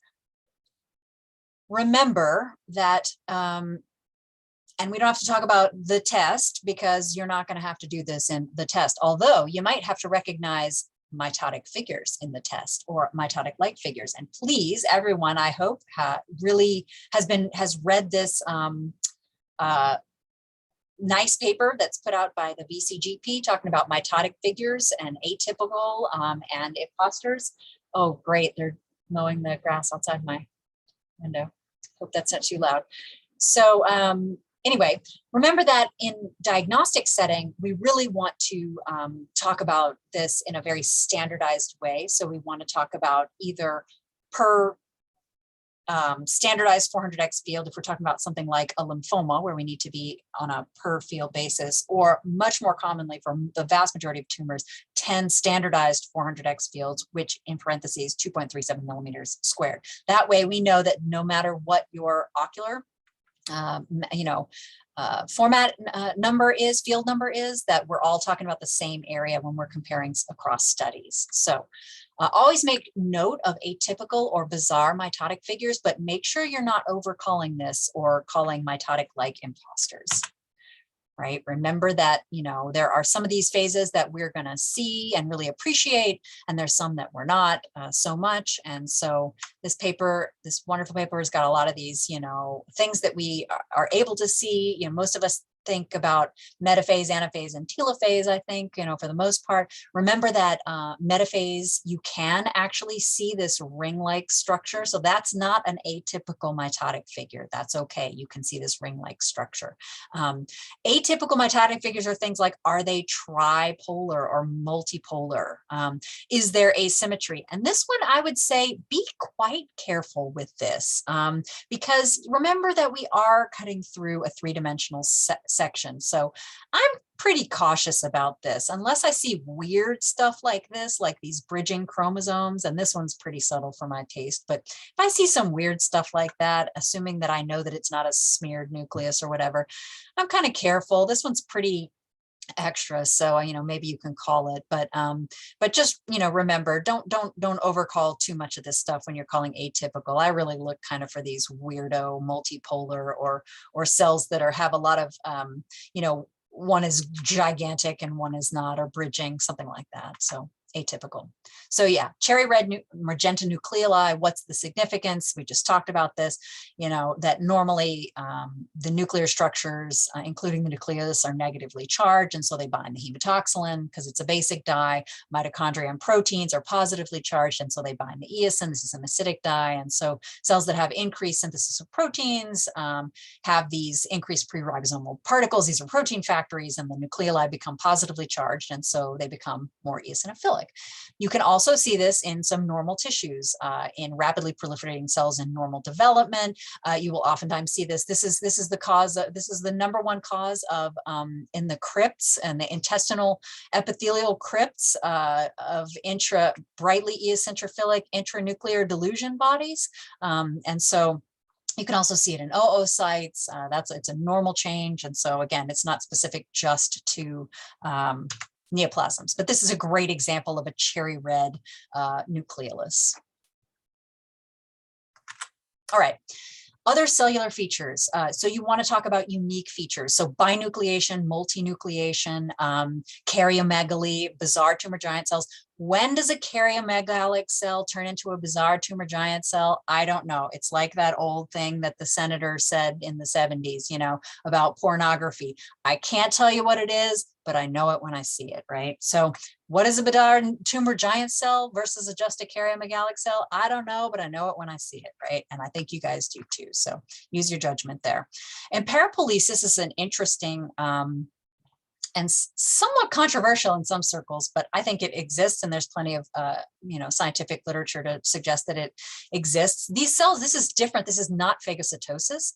These cells in parapoiesis, these cells are not actually within the cell. They're sort of moving through in a bubble of outside, and so they're not actually within a lysosome.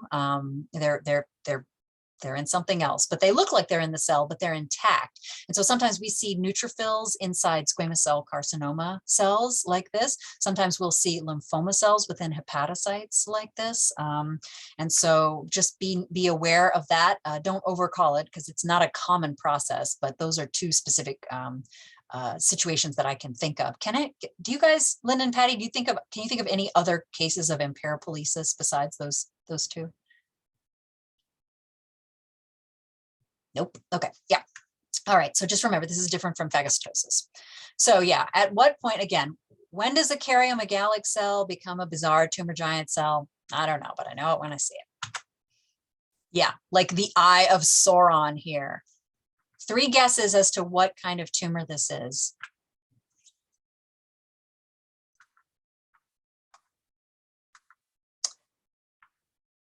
If you're thinking histiocytic, you're right.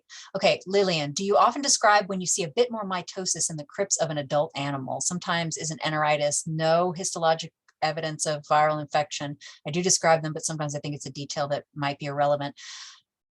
Yeah, I mean, I feel like that means something, right? It means that they are trying to regenerate. Now, does that always mean something that's biologically crazy significant? It just means regeneration. Yeah, exactly. So I think it's an important feature to describe. What conclusion you draw from that, I think, is based on what the overall picture looks like. But I always do describe, you know, if you have a high NC ratio, slightly more basophilic looking cells, increased mitotic activity, I always talk about that because it's significant of regeneration. So could be all kinds of things. All right. One thing I want to caution you about is that there is a change in some benign tumors, so schwannomas or nerve sheath tumors, sometimes in some soft tissue tumors, soft tissue mesenchymal tumors, soft tissue sarcomas, whatever the heck we're calling them these days. There is something called ancient change, and this is really a senile nuclear change, and it's these. You'll see everybody else looks fine. Everyone is chill. Most of the cells are normal. They are fairly monomorphic. There's minimal anisokaryosis. And then every once in a while, you'll see these weird, dark, squirrely looking large nuclei. And that may just be ancient change. And don't overinterpret that as significant of or indicative of a malignant type behavior. If you see this in particularly, again, these spindle cell type tumors, nerve sheath tumors, and low-grade sarcomas, you can occasionally see one cell every once in a while. And sometimes they even have a more condensed chromatin than this. So ancient change. Signet ring cell, for those of you who might not know what a signet ring is, this is when there's one single lipid type vacuole that's compressing the nucleus off to the side. This is a spider cell in a rhabdomyosarcoma. These cells are pretty specific to muscle tumors. And you can see here, this is the outline of the cell, and there are multiple vacuoles that are causing compression of the nucleus right here. And there's actually, yeah, there's a erythrocyte that's sort of on top of the cell. So this cell, it looks like the body of the spider with its little legs going out like this. So this is a spider cell, and that's a great term to use if you are looking at a muscle tumor. Sometimes, if you look very closely in pheochromocytomas, you may see these little hyaline globules in the cytoplasm. You may not, but if you see them, it can be helpful. So this is a multinucleated synoviocyte with peripheral vacuoles, and that these arise as a result of fusion. And Lyndon can correct me if I'm incorrect, but we sometimes will see these in these proliferative, but not necessarily neoplastic lesions that are surrounding tendons. It's my understanding that these are created as a result of fusion of synoviocytes or not quite mature synoviocytes. I'm sure Lyndon could do a 6-hour deep dive on that. Okay, another kind of cell that you may see also in muscle in rhabdomyosarcomas are strap cells. So right here, you have this cell that's got some striations in it. And sometimes if you do a stain that'll help highlight these, like PTAH, you may actually see cross striations in these cells. So not all rhabdomyosarcomas have these, but if you see them, they can be diagnostically helpful. Sometimes in trichoblastomas, particularly in ferrets and rabbits, you may see these little things called follicular papillary mesenchymal bodies, and they look just like the little follicular papilla, hair papilla. And they're composed of these dark clusters of dark cells that look, again, just like the follicular papilla, and they have the same IHC pattern. They stain, they label with vimentin as opposed to cytokeratin. And so those, if you see them, you can name them, and that helps you make a diagnosis. So trichoblastoma. Koilocytes and coarse keratohyalin granules, some of this cytopathic type change that you may see in association with the papillomavirus, and along with these sort of rounded rectangular intranuclear inclusions. These images are courtesy of Dr. Amy Durham, my lymphoma queen go-to friend. And these are Reed-Sternberg cells. And the one to the left, this is a standard Reed-Sternberg cell. It looks kind of like an owl with great big eyes. The middle one is a mononuclear Reed-Sternberg cell. And in my experience with the very few cases of Hodgkin-like lymphoma that I've seen in older cats, the mononuclear Reed-Sternberg cells are a lot more common than the standard classic ones. This one's called a popcorn cell, and I think it doesn't take too much imagination to see why. It's called a popcorn cell. There's also something called a lacunar cell that you would never see on cytology. All three of these you could see on cytology, but there's something called a lacunar cell, which is where it looks almost like a clear cell type change, where the cytoplasm is retracted and there's a clear space around it. That's a processing artifact, and so you would only see that in histopath. But all three of these you could see in cytology as well. Again, this is where you see these in Hodgkin's-like lymphoma. These tend to be the low grade smoldery things that you see in the mandibular lymph nodes of cats. And so, is this in parapolesis? So this is that weird hepatocytotropic lymphoma form of lymphoma, and you can see that all of these hepatocytes here have got a lymphocyte within them, a neoplastic lymphocyte within them, but they're not degenerating, they're not apoptotic or necrotic.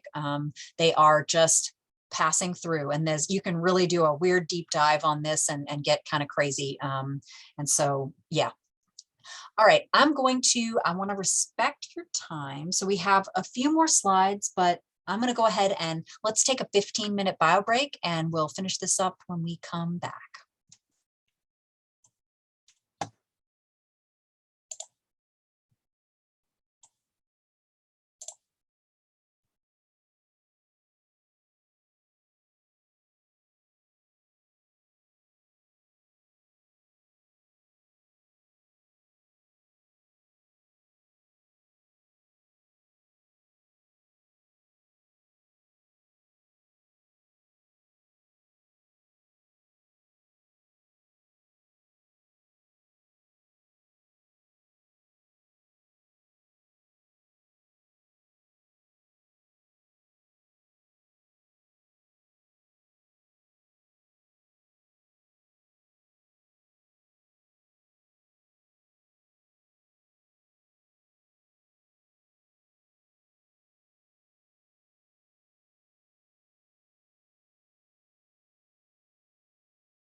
Okay.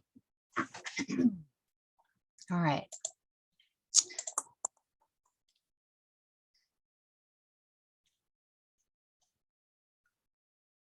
Okay, so we talked about, it keeps moving the transcription. All right, hepatocytotropic lymphoma. Okay, so this is emperipolysis in squamous cell carcinoma. So you can see here, this is a cytology, and these are a couple of squamous epithelial cells, neoplastic, that have got neutrophils within them, but the neutrophils are relatively, they're not looking amazing. It's not their best day, but they're not dead, and so that's sort of your clue that that's emperipolysis. Okay. Oh gosh, I'm sorry, I'm gonna get this thing out of the way. Okay, so then other nuclear features, yeah, so we've gone over all of those things. Then we want to talk about, so once we've identified the tissue, we've talked about the subgross or low MAGA view, the appearance, then we've talked about all the important cellular features. Then we want to talk about diagnostically relevant secondary features. And that's things that are within the tumor itself that are diagnostically relevant. So things like necrosis that's within the tumor. And this is what we would call komedo type necrosis, where there are these very large islands of epithelial cells usually, and the center of them has necrosis with dropout. Sometimes in this case, for instance, there's some neutrophilic inflammation in there as well, but there isn't always. Sometimes it's just coagulative type necrosis, but it's at the center. It can almost, sometimes it can mimic a large acinus or tubule or something. And so you have to be really careful in making sure that you don't get fooled by that. Psammoma bodies, these are a feature of some types of meningioma, but also they can be seen in other kinds of tumors as well. Occasionally you can see them in thyroid tumors, for instance, much more common in like the papillary ones, but just from a chemical standpoint, psammoma bodies form, they're different from just mineralization. They actually have a very specific lamellar form, and they chemically, they form around a nidus of octocalcium nanoballs. So that's just fun to say. Vascular, this is a meningioma that's got some, you can see here, the vessels have some hyalinization around them. And so this is a common change. You can see this in schwannomas, nerve sheath tumors. You can see this in some kinds of meningiomas.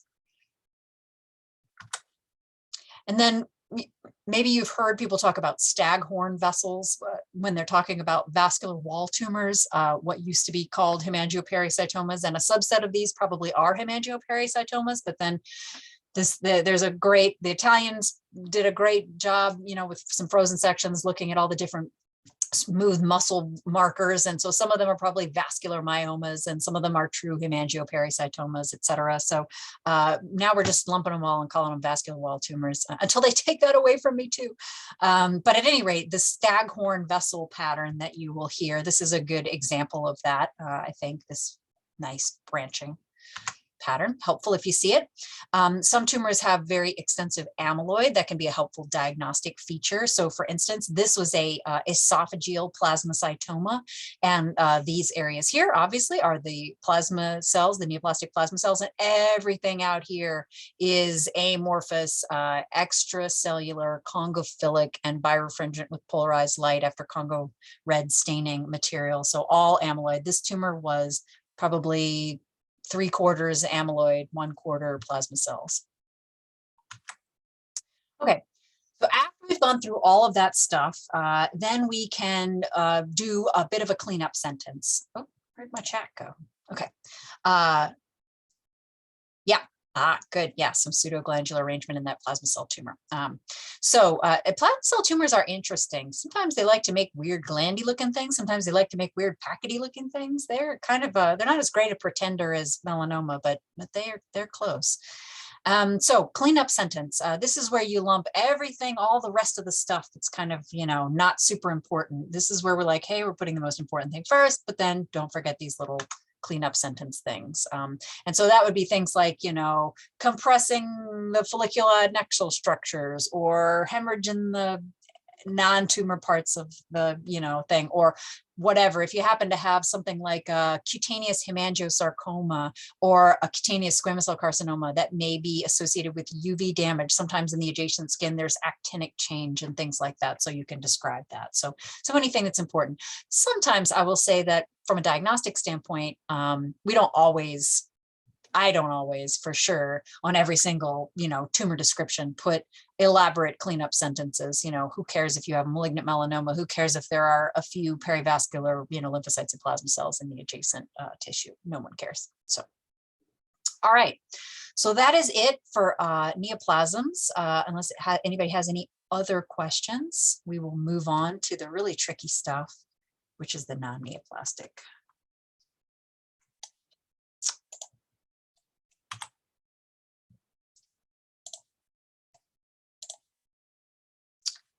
Okay, part 3.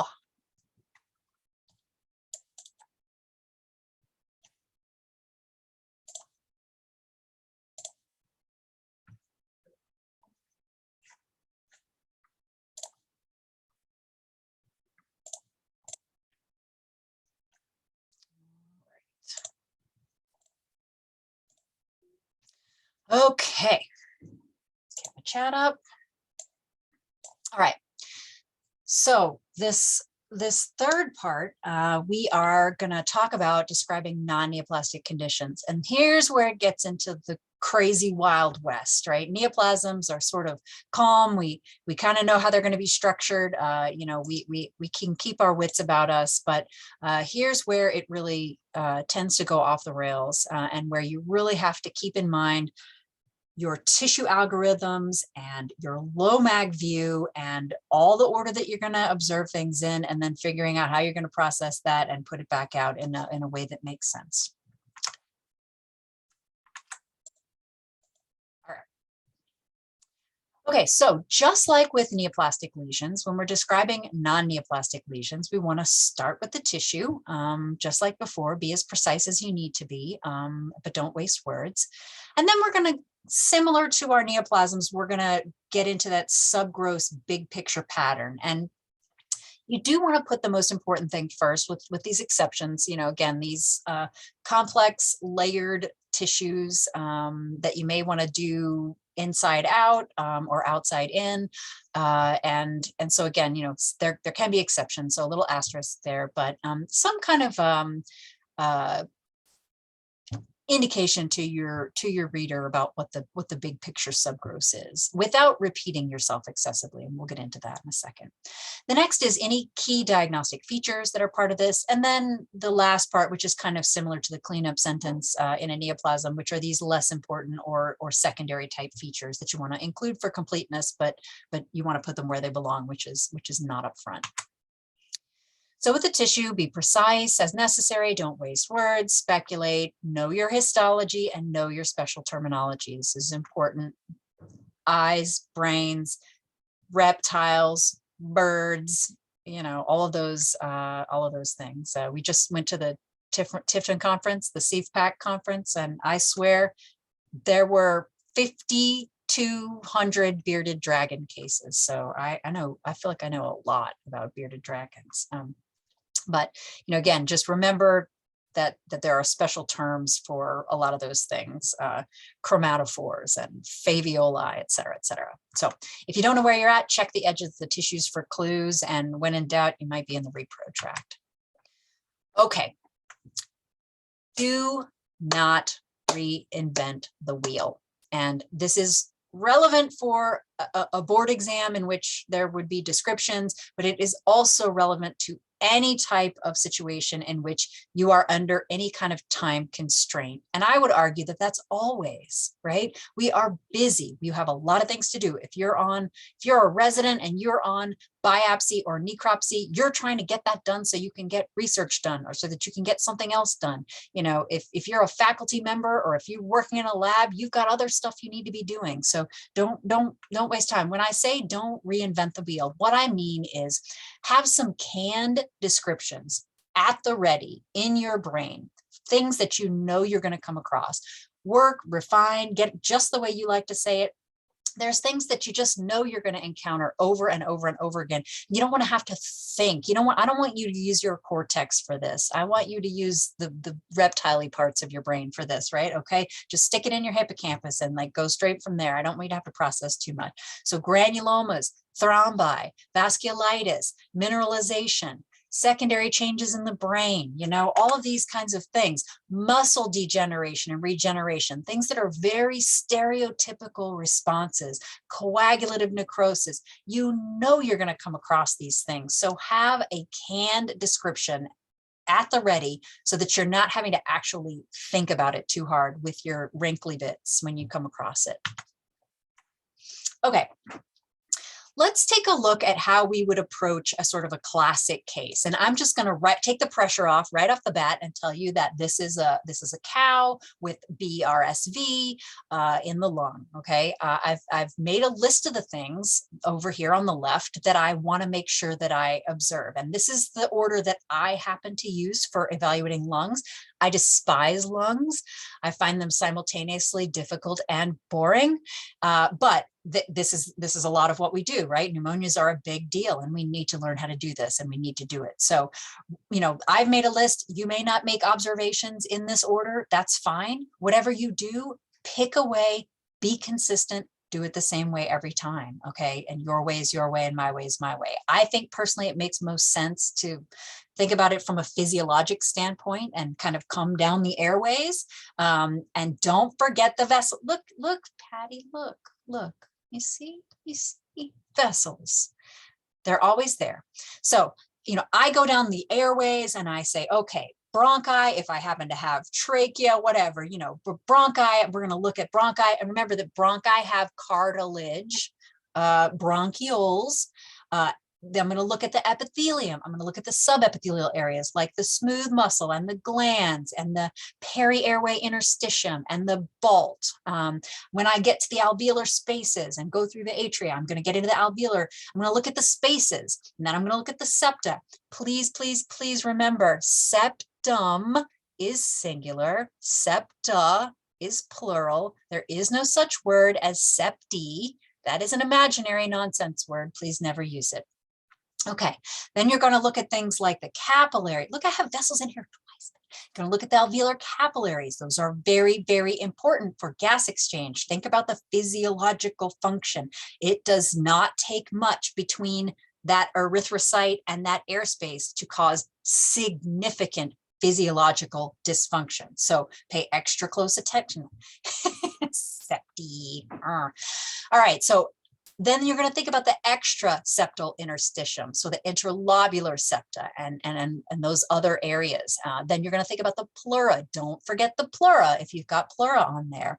And then the vessels, the sort of all the different sizes of vessels that are not capillaries, and the perivascular spaces. So this is my list of observations in which I'm gonna kind of look at things. All right, so at the subgross level, one of the first things that we see is that the lung tissue overall just looks too dense and lacking in visible air spaces. Where are all the air spaces? All right, we can kind of look. Oh, let me get my laser. All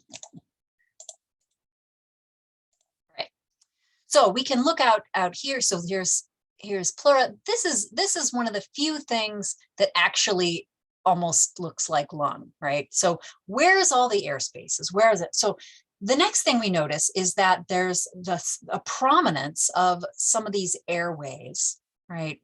Caused by this combination of, material in the lumen, this blue, material that's present within the lumen of these structures. So basophilic looking. And we can't really tell much more than that at this magnification. And then the lung itself is just a disturbing patchwork of too much blue and too much red, right? Too blue, too pink. The whole thing is too blue, too pink, suggesting that there have been some cellular infiltrates and that there's either marked vascular congestion or there's some hemorrhage or there's something else like that. So we've got too many erythrocytes in here and we've got too many cells, probably inflammatory cells. And at this magnification, the intralobular septa appear widened and pale right here, so suggesting that there is some edema, that it's separating these things. When we have clear space, we would generally think about edema. And so right off the bat, we're thinking about inflammation. We're thinking about airway associated disease that's got some kind of, interstitial component to it. So it's not just a pure airway component. There's some, because if you look at this thing throughout this entire section, right, there's where are the air spaces, and there just is that suggests that there's been something's been added also, to those septa. So we have, it looks, we're thinking about an airway associated disease with an interstitial component like a bronchointerstitial pneumonia, or a process like a bronchopneumonia plus an interstitial pneumonia. So there's no rule that says that you have to have just one thing. In this case, I'm telling you, we have one thing. But that's kind of the broad thought process of, when we, at this magnification, what we're looking at. So when we get just a little bit closer, again, we're going through all of these things. We're, looking at these. So I see some cartilage, I'm looking at that airway, and I'm looking at these two airways that are just absolutely chock full. And so I can say this is an important distinction because some diseases target just bronchioles, right? So I can say, I know that both bronchi and bronchioles are affected severely. There's abundant material in the lumen, and I'm going to look at everything, of course, but the bronchioles in this field are a little bit, they're just more interesting to me. They're kind of interesting because the epithelium looks a little bit maybe attenuated and maybe even lost in some areas. So I'm going to kind of focus in on that and think about that.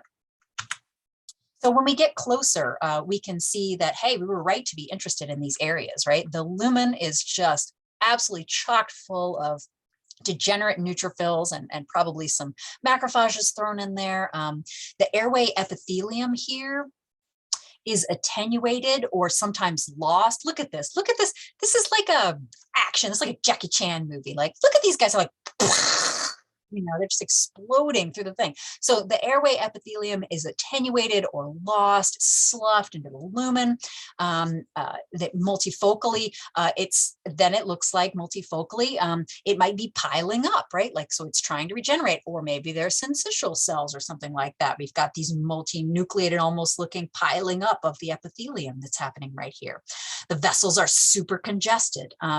And they're lined by hypertrophied endothelium. Please don't say plump. It's not a partridge. So just say they're hypertrophied. That's our doctor word for it. And they're surrounded by some neutrophils and a few lymphocytes and plasma cells and some edema.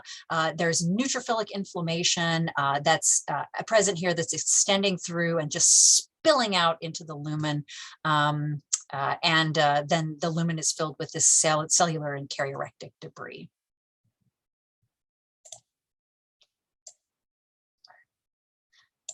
So as we get closer, we can confirm that these are definitely multinucleated cells, at least some of them are, and that they have some really interesting little inclusions here, right? And so the inclusions are eosinophilic, they're cytoplasmic, they're 3 to 6 micron, maybe a little on the lower side, 3 to 4 micron.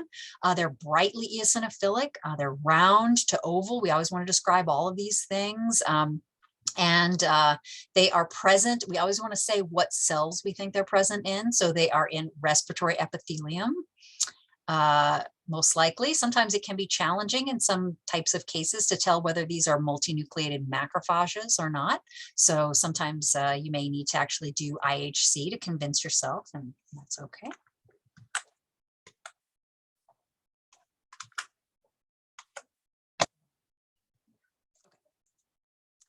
And then looking around, we see that these inclusions are, sorry, excuse me.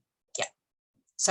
So is this a multinucleated giant cell? Is this a macrophage? Is this a respiratory epithelium? I don't know, might need to do IHC. In this case, we can definitely see that it's respiratory epithelium.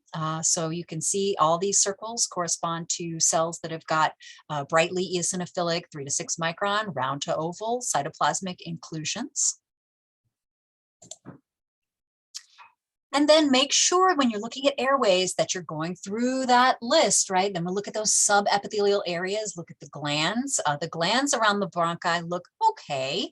There isn't any smooth muscle hyperplasia. The vessels are congested, which we talked about before. And there's some perivascular pallor there that could suggest some edema. And here that looks like some material in there that looks like maybe the beginning of a thrombus or something. And so we don't see any Balt hyperplasia. The lymphatics maybe are a little bit prominent out here, suggesting again, further evidence corroborating testimony, as Dr. Stromberg would say, about some edema, all of which is suggesting active acute inflammation or ongoing inflammation, right? So when we go to look at the alveoli, the spaces, we have some choices of areas at low mag. We have some choices of areas to look at. So the one on the left is in the most severely affected region of the lung. And this is where for me, I hate lungs. I feel like it's just so hard to look at this thing on the left and even tell what the heck is going on. It's just a hot stinking mess.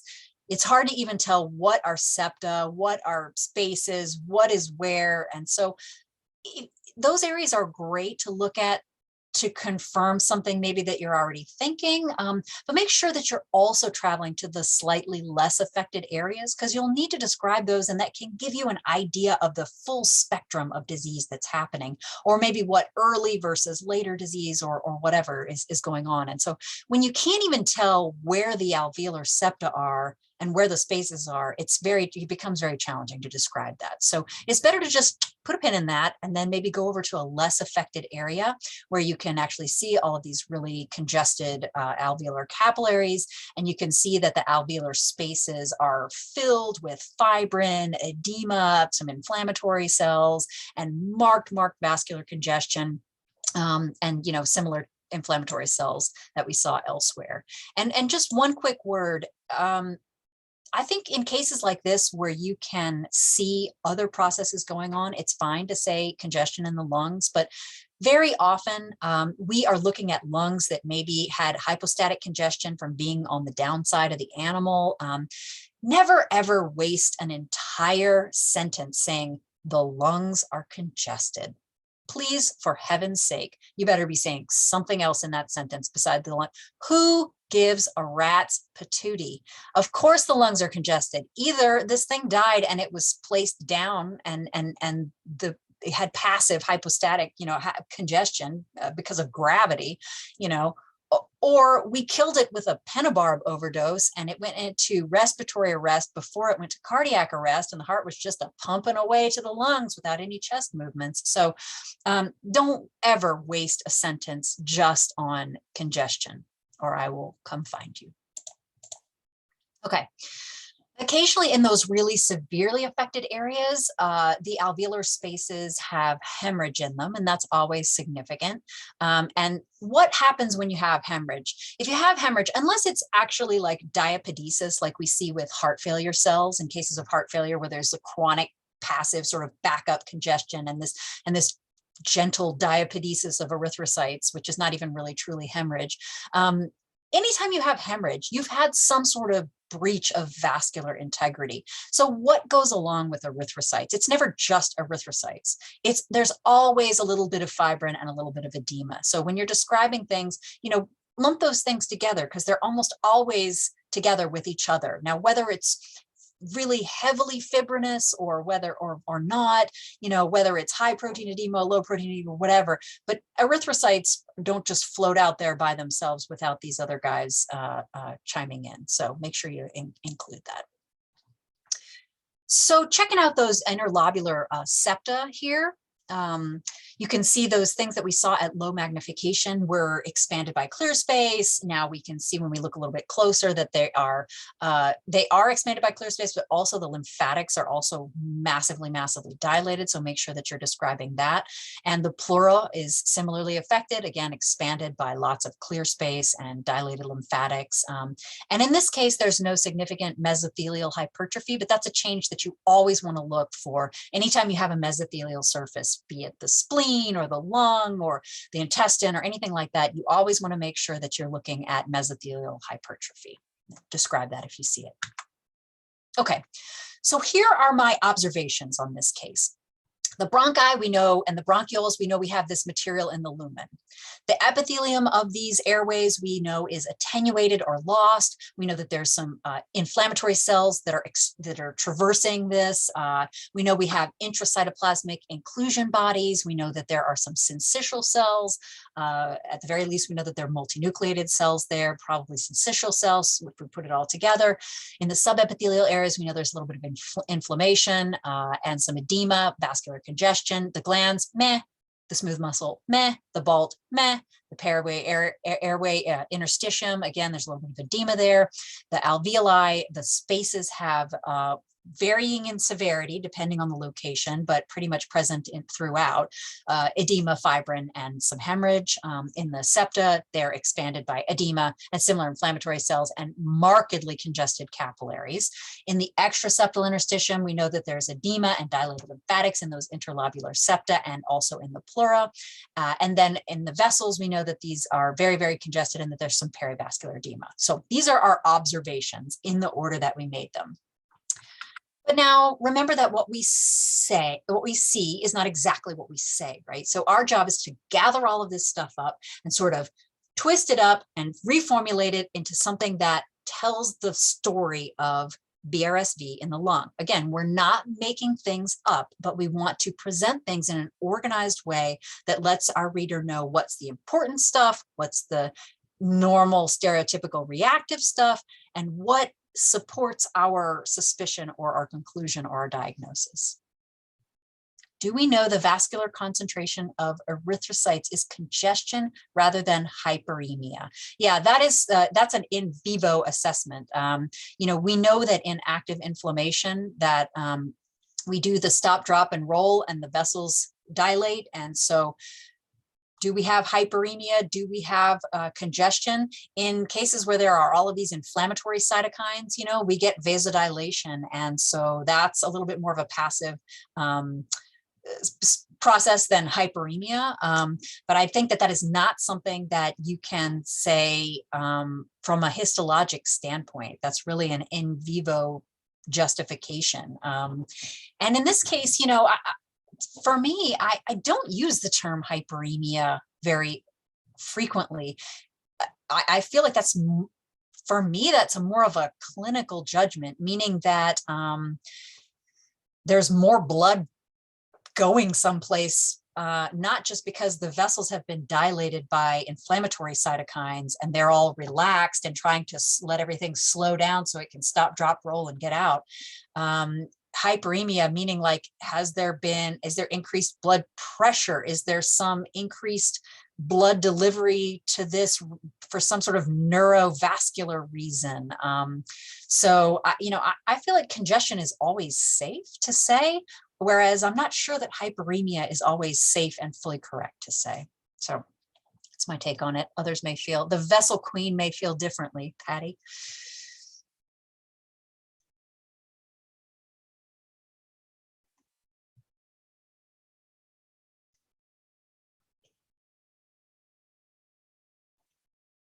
Yes, I agree. Okay.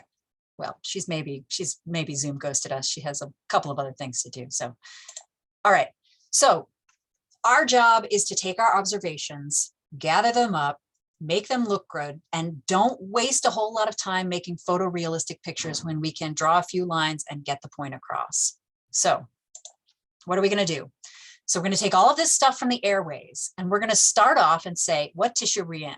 Lung.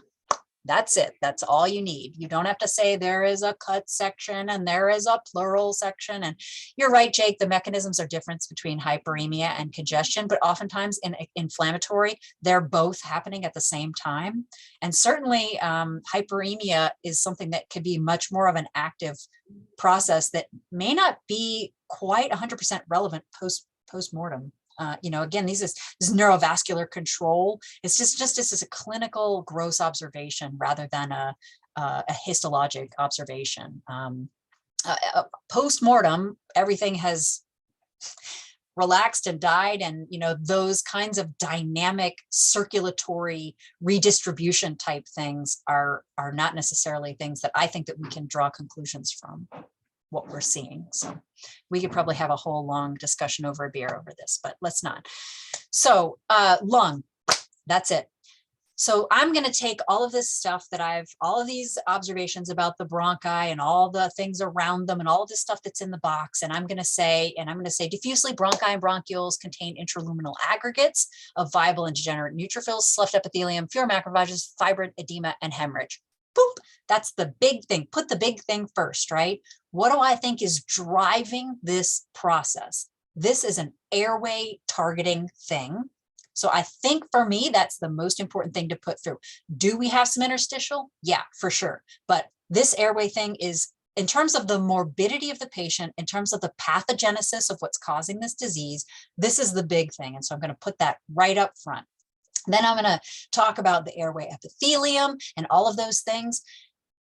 Don't use 3 sentences to describe what you can use 1 sentence with a buttload of commas to describe. I know that it is slightly uncomfortable, but it is a lot easier, and you can take this too far, but it's a lot easier for me to read a sentence that has a lot of descriptors with commas in between than it is for me to read 5 choppy little sentences, right? So airway epithelium is hyperplastic, attenuated, or eroded.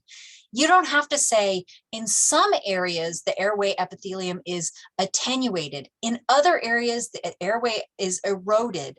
Sometimes it's hyperplastic, so like this is where we get into the photorealistic picture versus the line drawing, right? Just because you make it up doesn't mean it's not true. You are listing all of those changes. And for me, in terms of what order you put them in, I don't think it makes a huge amount of difference. I guess I tend to put the least severe things first and work my way up in severity, just because that makes sense to me. But I don't think there's any hard and fast rule about that. So I've told you all right off the bat that you've got hyperplastic, attenuated, eroded. I've told you about the syncytial cells. I've told you about the cytoplasmic inclusions. And that is really all of the important stuff about what's happening in that airway epithelium. I've told you so much in those first 2 sentences. If I told you nothing else, you would have a really good idea what's going on. Bronchiolar versus alveolar.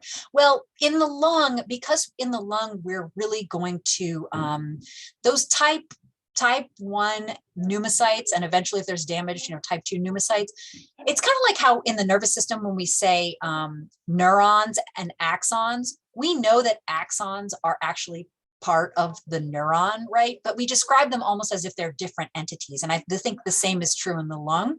When we say that the airway epithelium, we describe that, we know we're not talking about the alveoli, because we know we're going to talk about that separately and sort of refer to it almost as if it were a separate thing. And so certainly from a expression of certain markers and, things like certain cytokeratins and certain things like, I don't know,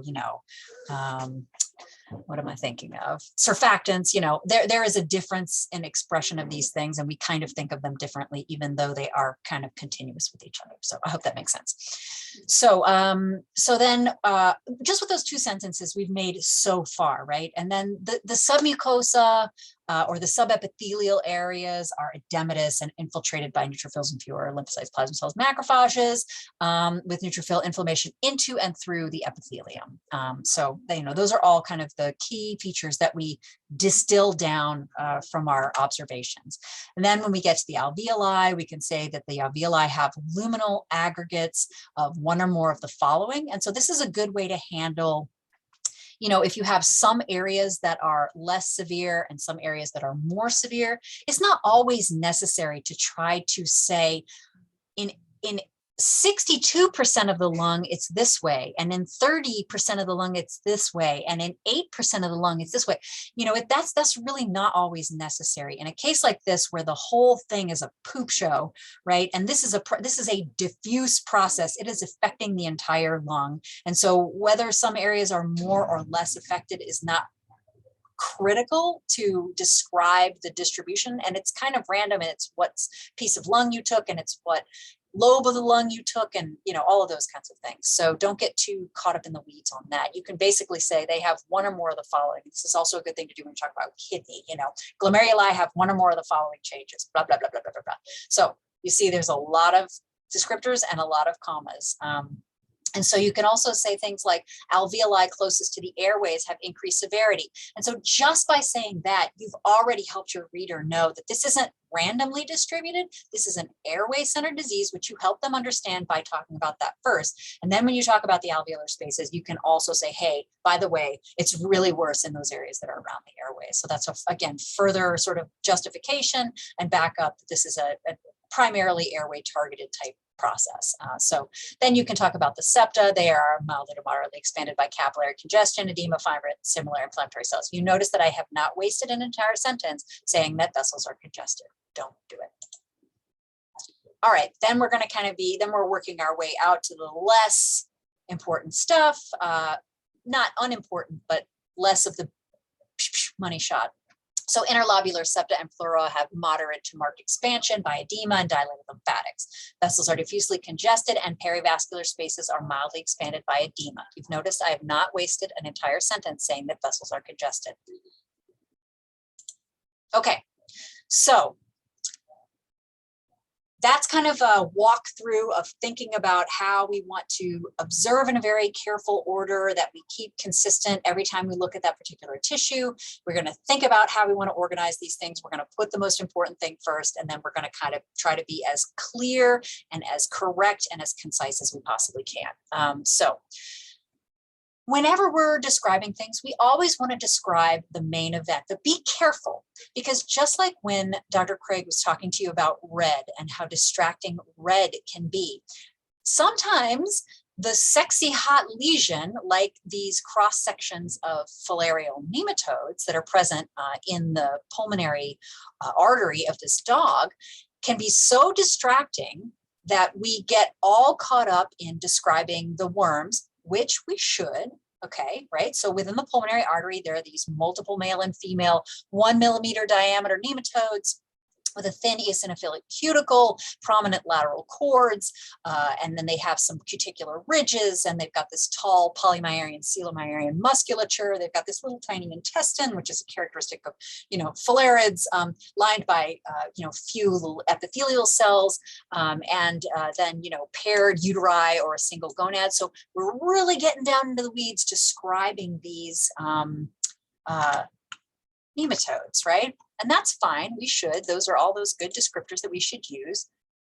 But don't forget the important stuff, which is, from a pathogenesis standpoint, yes, it's important that you have nematodes in your pulmonary artery, not you, not me, but that they are there, correct? So the presence of worms, I always tell the students, so you've got worms in your artery, so what? What's the clinically relevant part of that, right? And part of the clinically relevant part of that is this right here. So don't get so caught up describing the sort of big, hot, sexy, bright red lesion that you forget that there is the pulmonary artery is dilated.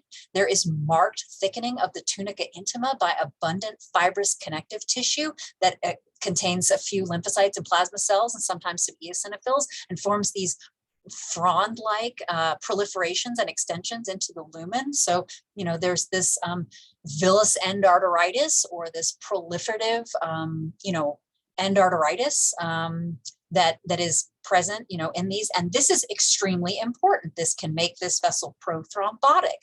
This has very important biological significance. So yes, while it's important to describe the worms, and I would describe the worms first, that's fine. Don't get so caught up in that you forget to describe the biologically relevant stuff. Okay, oops. On a board style write-up, if when they go back to the original format, should we be describing things like fibrin and edema further, beaded strands of eosinophilic material, or is saying fibrin and edema enough? Okay, so Stephen, I think that a lot of that depends on how much is going on in the slide. If it is a very straightforward, standard textbook looking disease where there's one thing going on and it's pretty simple, the safest thing to do is to describe and interpret. And it doesn't have to be a lot. It can be eosinophilic fibrillar to beaded material and in parentheses fibrin. I think it's especially important in cases in which that material could be confused for something else. So for instance, fungal hyphae. And that's one of the situations when we still had to describe slides on the boards, where you could get points taken off, which is if you call fibrin fungal hyphae or filamentous bacteria or something like that. So, the important thing is, can you recognize it? And can you tell the difference? And in some cases, if there's a lot going on, if you've got an eye with a million things and there's something wrong with every segment of the eye, for the love of God, do not waste your time describing fibrin and edema, okay? At most, there would ever only be like a point or for something like that. So, if you've got the time and you're not rushed and you can do it, great if there's not much going on that slide, but definitely don't waste time doing stuff like that unless it is confusing. Sometimes we've had those cases where fibrin is it's polymerized in those really thick strands that really look like fungal hyphae. In a case like that, I would say make sure that you do it. But so I wish there was like one single hard and fast rule that I could give you that would always be true, but it really depends on how much is going on the slide. Okay, looks like two owls' faces. Okay, yes. Interpretation is fine. Do not be wrong. Yes, exactly. Correct is the first. Correct, clear, concise. Yeah, exactly. Describe, interpret, but again, really basic stuff like edema and fibrin, coagulative necrosis, things like that. The safest is, if you have the time, is to do a brief description. And again, that's one of those things you want to have in your canned descriptions, okay? Canned description of all those things, and then it takes you 5 seconds to do. So describe and interpret. All right, so here's a great case of yonis in a cow, right? It's a very thickened, intestine packed full of these macrophages. Everybody recognizes these vast sheets of infiltrating macrophages in the submucosa and the lamina propria. And we know that if we put an acid fast on this, it's probably going to light up like a Christmas tree, and that's great. Describe that, it's wonderful. However, don't forget that there is massive blunting and fusion of villi, as well as wide separation of crypts by inflammation. This is extremely clinically significant, so don't forget to describe it as well. Don't reinvent the wheel. Make sure you've got your canned granuloma descriptions, however you like to do that. They're all kind of similar. They might have different stuff in the middle of them. They could be caseating, or tuberculoid caseating type, or non-caseating, which we kind of think of as sarcoidal, and they can have palisading sometimes. But in this case, basically, there's a central zone of necrosis admixed with karyorectic debris, degenerate neutrophils, surrounded by a band of macrophages, which is in turn surrounded by a band of lymphocytes and plasma cells that are themselves surrounded by variably broad bands of fibroplasia and mature fibrosis. Boom, you're done. So they're all about the same, right? This happens to be a sperm granuloma in a dog. Sometimes they have something on the middle, some juicy treat like a Kinder egg. There's a Toxocara canis larval granuloma here in a dog. So, again, multiple 20 to 30 micron diameter nematode larvae surrounded by epithelioid macrophages, surrounded by hypertrophied fibroblasts, and fewer lymphocytes and plasma cells. So there's a monkey in that granuloma.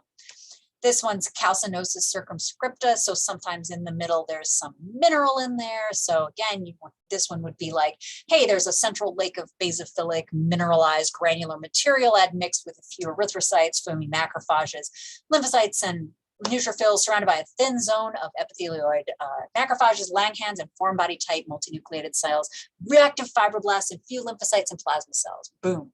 You should be able to describe a granulome in one really long sentence with a lot of commas. Sometimes, like this cutaneous habernomyosis in a horse, they've got a bunch of nice degranulated eosinophils in there. Sometimes here's another eosinophilic granulome in a dog, you know, that's got abundant eosinophils that are part of the inflammatory mix and this central focus of degranulated eosinophils. So sometimes this is cholesteatoma, sometimes they got acicular cholesterol clefts and irregular palisades or sheaves of acicular cholesterol clefts surrounded by fibrous connective tissue, et cetera, et cetera, et cetera. You got the drill. You got the drill. So make sure that you've got that, you know, canned in your head so that you just do it the same time, the same way every single time. And you don't have to think too hard about it. So muscle. Oh, yeah. If you get a muscle, again, if we ever have to describe slides again, which I fervently hope that we do at some point, you know, or if you get a muscle on a diagnostic, you know, service, be thankful, get on your knees and say a hallelujah. So muscles are great. They have this very stereotypical, limited repertoire of how they respond to things, you know. In this case, you know, we always want to pay attention to things look monophasic or polyphasic in terms of the type of damage. Does everything look like it got hit at the same time? Or are there things in various stages of degeneration, necrosis, regeneration that's more polyphasic that suggests that the insult is longstanding, ongoing, multiple hit as opposed to a single toxic insult or something like that? So in this case, we would look at this and we would say myofibers have multifocal segmental lesions that consist of loss of cross striation. So this is a big one, loss of cross striations. My favorite term, tinctorial aberrations, that just means weird staining. Floccular degeneration, that's a great term to use for muscle. Infiltration of degenerate myofibers by small numbers of macrophages. And just as an aside, just because there are some macrophages that are coming in to clean up this dead trash does not make this granulomatous myositis. Do not call this granulomatous myositis just because you see some macrophages. They're just there doing their job. They are not driving the process. They're just the cleanup crew. So this is usually a monophasic process with all of the myofibers in the same state of degeneration. This happens to be, so here's a coffee senna toxicosis in the skeletal muscle of a cow. And so you can see that there's some floccular degeneration.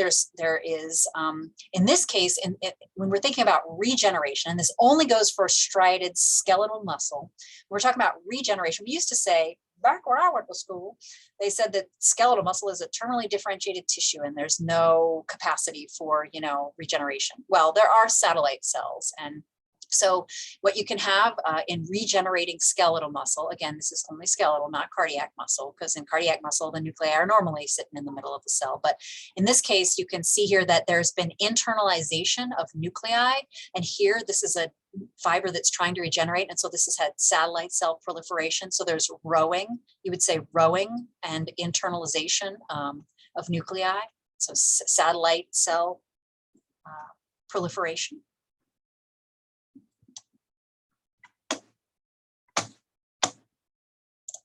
Okay, so this is that beautiful floccular degeneration, this change right here, floccular degeneration.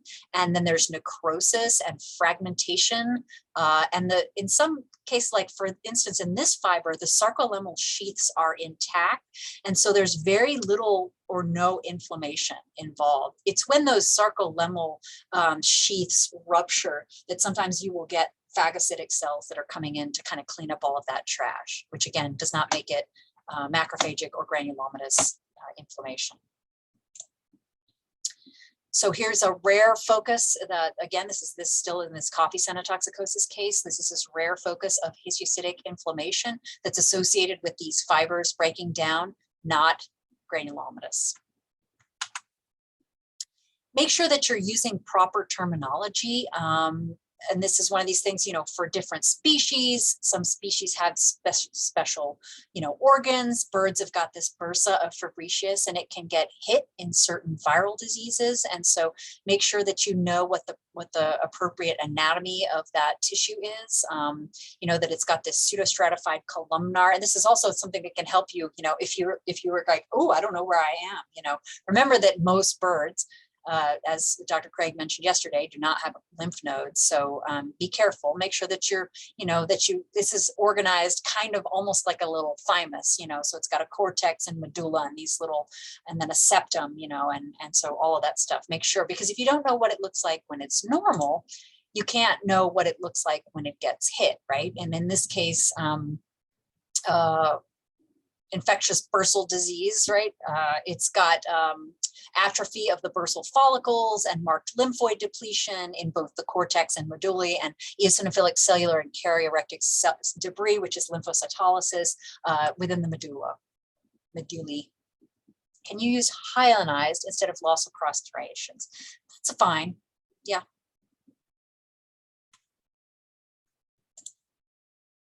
I tend to think of hyalinized as a very specific quality of extremely even staining, eosinophilic staining. And so I think it's fair to use those interchangeably. I think most people would say loss of cross striations, but so, again, remember in different species, you have different structures. These accessory sex glands in the guinea pig, they have these huge seminal vesicles, and then they have these coagulating glands. Reptiles, their lungs are a little bit different. This is a lizard, and so they don't have alveoli, they have faveoli. And in this case, there are these nice brown shelled trematode eggs in the center.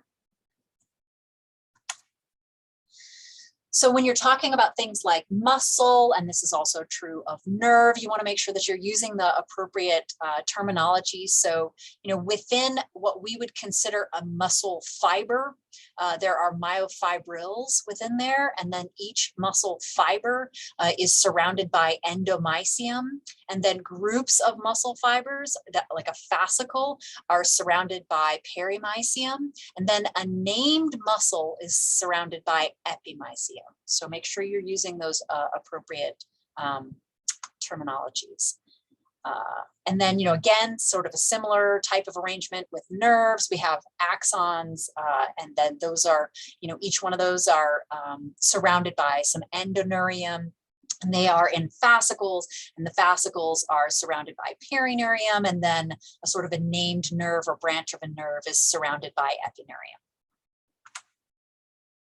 This is a nice case of eosinophilic myositis in an ox, and you can see here, even from this magnification, you can see that the individual myocytes are surrounded by endomysium, and you can see that they are, just in this magnification, varying diameters, and a lot of them look fairly small, and so varying diameters. Individual myocytes are surrounded by, again, endomysium, fascicles are surrounded by perimysium, and the named muscles are surrounded by epimysium.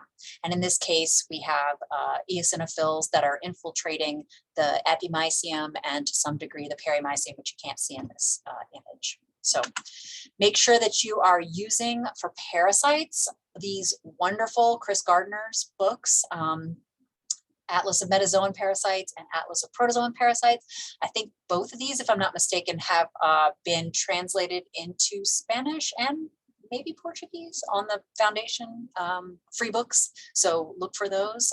But these are wonderful books that will help you go through and describe. And this is sort of my take on that. So first and foremost, if you see a parasite in tissue section, does it have a body cavity? Yes or no? Sure. Keeping track of my time. Okay. All right. Does it have a body cavity? Yes or no? If it doesn't have a body cavity, it's probably a cestode or a trematode. Okay. So cestodes have no digestive tract. They have calcareous corpuscles, and they have a segmented body. Trematodes have a digestive tract, usually paired ceca. They have no calcareous corpuscles and they're not segmented. And instead of a cuticle, they have a tegmentum. If they do have a body cavity, if there's no digestive tract and they've got this anterior proboscis, which you may or may not catch in section, it's an acanthocephalon. If it's got a digestive tract and this cuticle with these sclerotized openings, it's a pentostome. If it's got striated muscles, which may be variably distinct, and mostly jointed appendages, although some species of mites don't have jointed appendages. They have just appendages, but a chitinous exoskeleton, that's important. Then it's an arthropod. And if it's got a digestive tract and none of the other above things, then it's a nematode. So boom, that's it, right? This is everything you need to know about identifying parasites in section. So in this case, it's a spirocircle lupi in a dog esophagus. And so we can, when we get this, we want to describe this as a perfect transverse section. And so we want to describe that it's got a cuticle, the musculature, which in this case is polymyarian, coelomyarian, so many, and they're oriented towards the coelom or the pseudocoelom.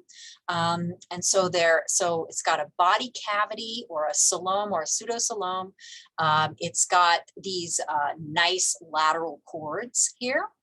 Lateral cords, so it's cuticle and this polymerian, coelomerian musculature, these lateral cords, this pseudocoelom that's filled with this eosinophilic material. It's got an intestine with a very prominent brush border. And then this is probably some sort of little gonad of some kind. And so that's kind of what we want to say. We can give a measurement, and when you're measuring parasites, you always just want to give a diameter. Don't ever talk about length unless you are 100% certain you can see the entire length, like a larva that you can see tip to tip. But if you have oblique sections of nematodes, don't talk about how long they are. It's completely meaningless. Talk about the diameter. That's really the only thing that you can say, unless you really can see, you know, from the rooter to the tutor, as they say. Oh, could you point out the body cavity again? Okay, this bright pink stuff, this bright eosinophilic stuff right here, most do not. This is a feature of Spirocirca, this brightly eosinophilic juices in the coelom. Most nematodes don't have so much of this pink stuff. So this right here, okay? And these are those lateral cords.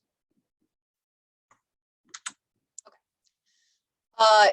So there is a family of nematodes called the rhabdidiform nematodes that have a very characteristic esophagus. And this is what the rhabdidiform nematode, these are free-living nematodes, and only the females are parasitic, and some of them replicate by parthenogenesis, which I think is hella cool. So this is the esophagus that they have. They have a corpus and an isthmus and a bulb. Okay, so corpus or body, isthmus, this narrow isthmus, and then a bulb.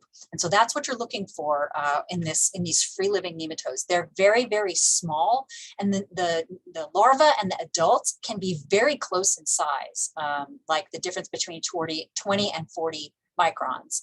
So here's one you can see here, and you can kind of make out like maybe part of the bulb. This is a microfilaria, and this would be one of the few instances in which you might be able to give a length as well as a diameter. But unless you see the rooter to the tutor, don't talk about length. So with microfilaria, sometimes all you can say is that they have granular basophilic internal structures. That's it. They really don't have a lot going on in there. So that may be all you're able to say. Okay. Please know that the board exam is not a parasitology test. It is not a virology test. It is not a microbiology test. And so there is some leeway there. You know, I know that probably the parasitologist would make a big deal about whether something is embryonated versus larvated, at what point it becomes embryonated versus larvated. But, you know, I think if you see something that looks like a worm, I call it larvated. If you don't, I call it embryonated. So maybe that's wrong, but I think that that's probably good enough and all that you really need. Okay, so this is an example of a Mullerius capillaris. This is an adult right here, and this is, excuse me. This is an egg, an embryonated egg, and this is an intestine lined by large multinucleated cells here.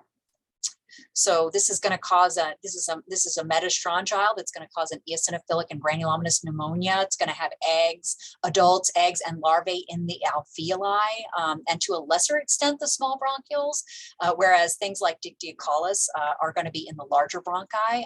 So the characteristic features of this is it's got this very large multinucleated intestine, and it's going to have reproductive tracts.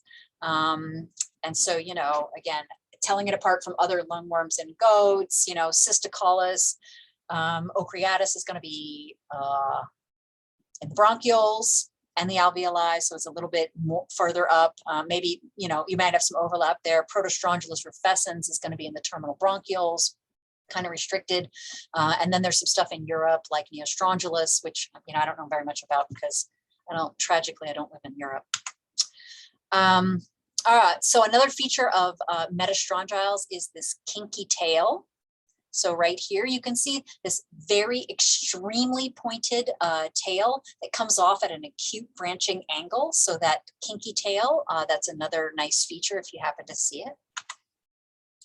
Here's a cross section of the wall of a cestode. And just to point out these beautiful, deeply basophilic, these are the calcareous corpuscles.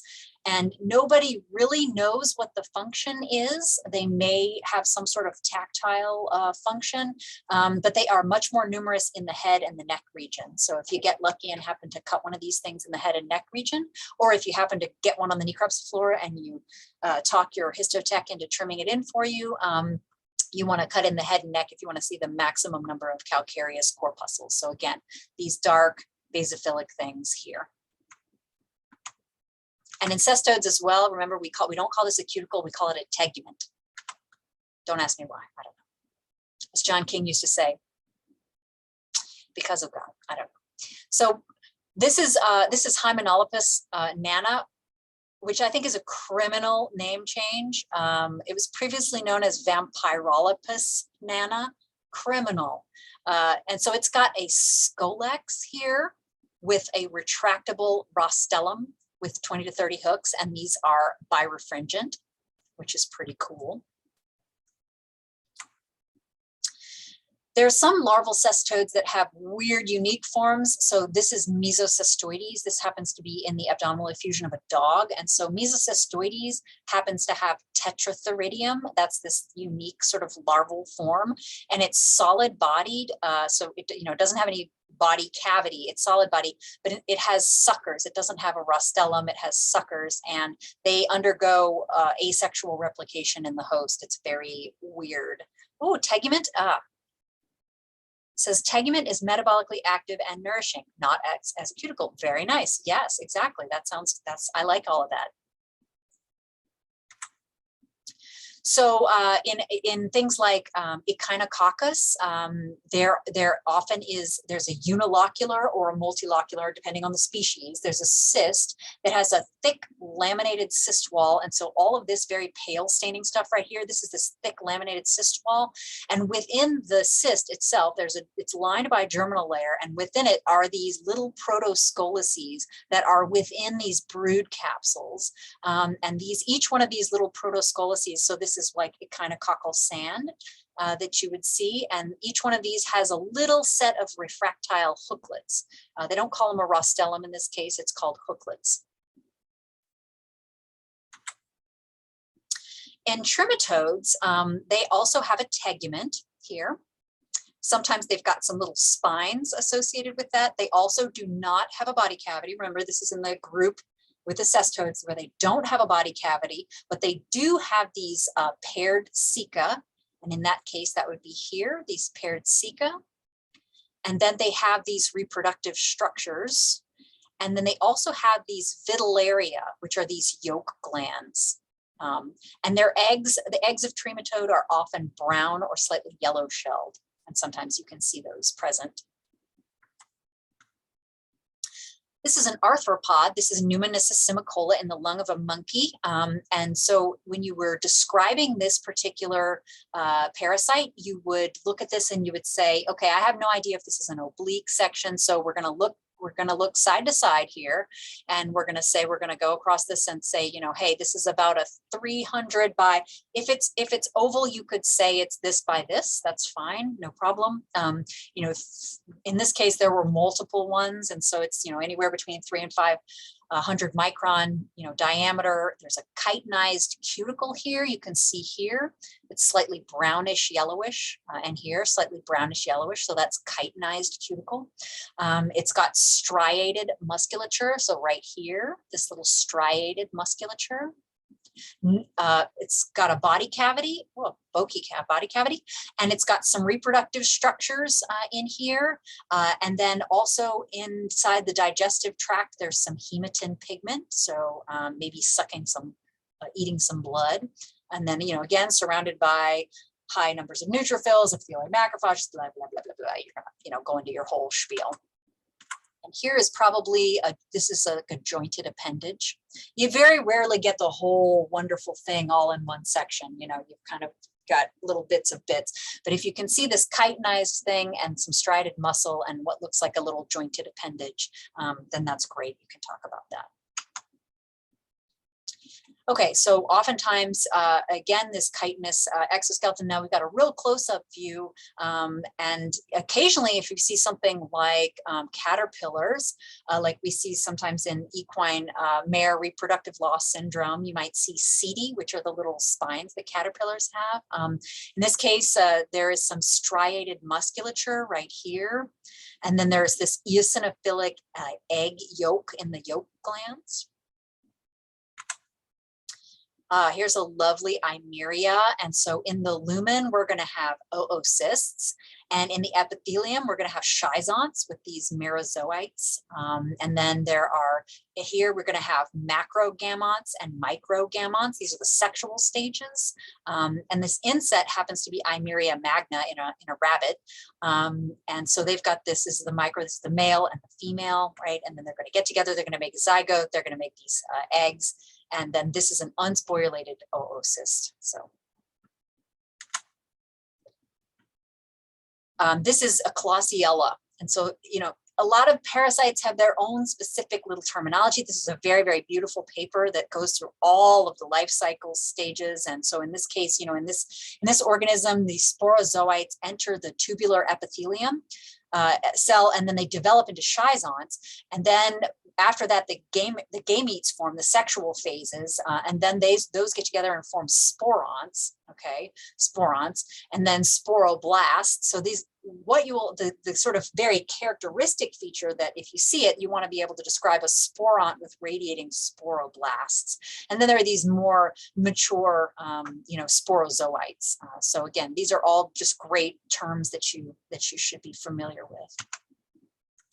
This is in terms of the protozoal things, this is a cyst with bradyzoites. You know that they're bradyzoites because they are chill, they are within the cyst wall, they are not causing inflammation, they are not invading tissues, so they are quiet. This is a bradyzoite, this is a toxocyst in the brain of a mouse.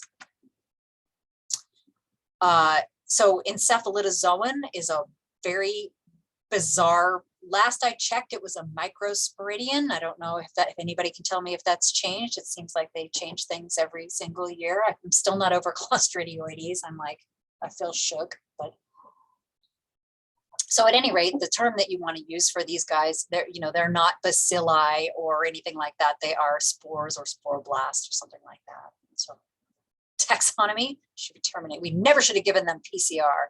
I know. So trypanosomes, this is a sarcomastagophoran parasite, like leishmania and like some of the flagellates and like histomonas. So this particular parasite is spread by, you know, those kissing bugs. And in this case, the phase that's present within the muscles of the heart wall is going to be the A mastigotes. Okay. When you see fungal organisms, I will say first off that we are very, very bad as microscopists, we're very bad about speciating fungi. So for me, I try to say, does this look like an ascomycete or a non-ascomycete? And, you know, that's ascomycetes are things like aspergillus and penicillium. You know, they tend to have very parallel walls. The branching is dichotomous, meaning that it comes off and it branches in a Y, and both of these are the same diameter. They're all the same diameter. And so they're, you know, they tend to branch in sort of almost a 45-degree angle. Again, the base and the two branches are pretty much the same diameter. So that's dichotomous branching. So you would want to say, do they have septa? Are they septate? Do they have parallel walls or non-parallel walls? Do they have dichotomous branching or non-dichotomous branching? And sometimes you'll also see things like terminal bulbous dilatations. That's another great feature. If you're crazy lucky and you see something in a lung that has exposure to air, you might see like a fruiting body, for instance. So this happens to be aspergillus in the lung of a horse. You can see that they're all very even. The walls are pretty parallel. The branching is pretty dichotomous. This is a good, let's see. This is a good example of like a dichotomous branching. Again, everything's in a Y and everything's about the same diameter. So here it is beautifully. You can see all the features on a GMS. Again, fairly parallel walls, nice dichotomous branching, infrequently septate. So beautiful aspergillus. This, on the other hand, is a zygomycete, and there is a lot of drama going on right now about whether zygomycetes and all of that stuff is getting rearranged. Again, I hate them all, and I hope they all get zygomycosis, but the taxonomy people. But as of right now, I believe that it's still somewhat controversial. And I do believe that it's helpful to sort of say, you know, that it could be a zygomycete, but we really can't tell from this whether it's a zygomycete or an oomycete. It might not even be a fungus at all, you know. So, but this happens to be a zygomycete, zygomyces in an otter, and so you can see here that the branching is non-dichotomous. The walls are non-parallel. They are septate, and then yeah, so a little bit larger in diameter than this weird right angle branching with non-parallel walls. And those are some of the features. And there's a septate. Be careful because there are some organisms. You can see pseudohyphae. This happens to be a case of pheohyphomycosis, just meaning that these are pigmented, but there's a whole wide variety of organisms that can cause this. Little things lining up can be pseudohyphae, or just to mess you up a little bit. These are some, this was a nice paper about like things that sort of can fool you into thinking that they're fungal organisms. So if you're doing a silver stain, we all know that silver stains are kind of dirty. And so these neurosecretory granules can sometimes fool you. Collagen fibers can sometimes fool you into thinking that they're hyphae. And this, I see this oftentimes with, you know, residents in their first 2 months. They'll stain things with PAS, and man, those empty capillaries sure do branch like fungal hyphae, and they sure do highlight with PAS like fungal hyphae. In this case, this is hyphae that are branching and that happen to be cut right at that branching point, and so they look like pseudohyphae. So just be careful. Yep, and fibrin and H&E, really densely polymerized fibrin, can sure mess you up. Okay. So let's think about the eye. And I just want to say, I, with all due respect to my friends who are ocular pathologists, Dr. Netto, fantastic. You could absolutely spend an entire day talking about nothing but ocular pathology. And so I apologize. There are some things I'm going to skim over and go quickly, and there's some things that I'm going to leave out, but that's really just because we have 30 minutes and I still have to get through an embarrassing number of slides. So we're going to go fairly quickly. So with the eye, one of the most important things to do is how do you tell the artifacts from the lesions? And so we're going to go through these. I don't have to list all these out. We're going to kind of go through them one by one. So artifact versus lesion in the eye. So is this real? This is the cornea. Is this real or is it artifact?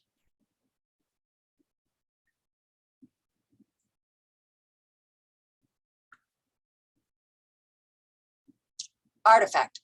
Good. Good. This separation of the corneal stroma in these fairly regular way, and it's similar all throughout all of the sort of superficial and deep. This is an artifact, and it's worse when you have formalin fixed eyes versus Davidson's fixed eyes, but it can be consistent. And so this is actually what you kind of want to see in a cornea. Real or artifact?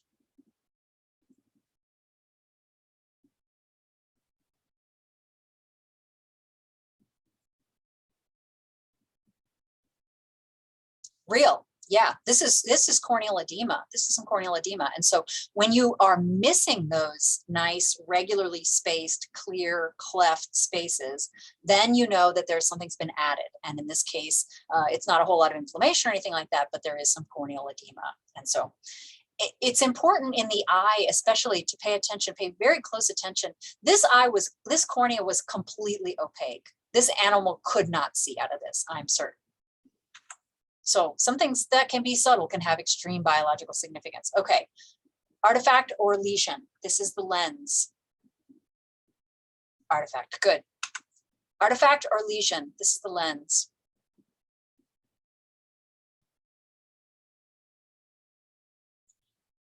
This is an artifact.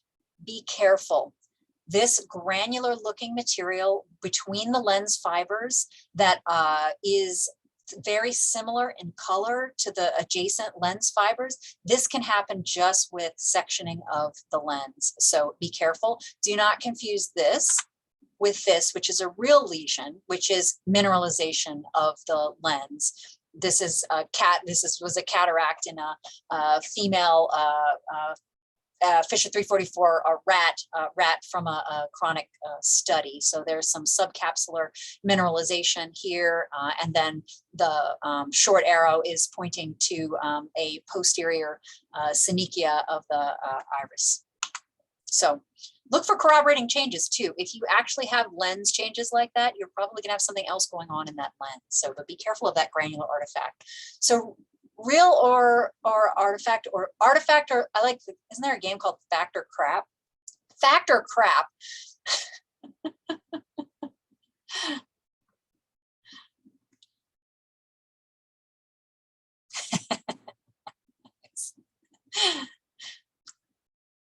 Yes, this is crap, right? And so one of the ways that you can tell is that you're going to look down here, and there is no tombstoning of the retinal pigmented epithelium. This is lifting of the retina. This is very easy to make happen if you are sawing through the eye, especially if you're not using a nice sharp microtome blade, and you can easily pull that retina free.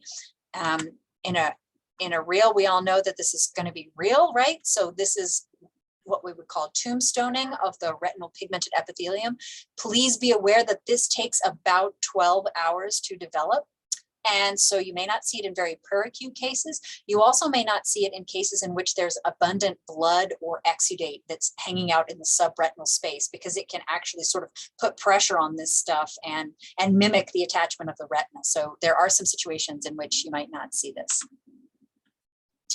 And don't forget that there is a tapetal in our domestic animals, in our non-human animals. There's a tapetal region and a non-tapetal region of the choroid, and don't mistake that for something that it's not. I think it's a good idea, if you have access to it, to get used to looking at eyes that have been fixed in both formalin and in Davidson's solution. Davidson's is definitely preferable for morphology, but a lot of times if you're on the necropsy floor and you're collecting eyeballs, you're just going to be sticking them in the bucket with everything else.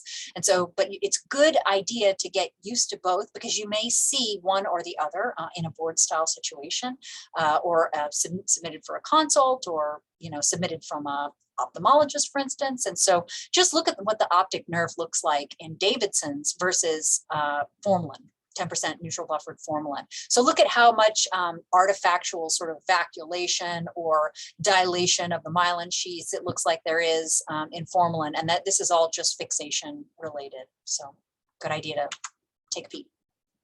Remember that these special terms in cataracts, there's going to be bladder cells. So these large cells, they're going to be bladder cells, and there may be some metaplasia of the lens epithelial cells. These are Morganian globules. That second G is silent. It's not Morgagnian, it's Morganian. So Morganian globules. This is another thing that we'll often see in cataracts. It's a great term to have at the ready. And then there are all these membranes in eyes. Eyes are so sensitive. And what's always striking to me is these PIFMs that we would call either a pre-irital fibrovascular membrane, which would be this red one, or the post-irital fibrovascular membrane, which is the blue one, or the cyclitic membrane, which is this green one. These can be very, very small. I mean, one single spindle cell, coming over the surface of the iris is abnormal and has biological significance. So you really have to train your eyes to be quite sensitive to those things. So this is a pretty obvious PIFM.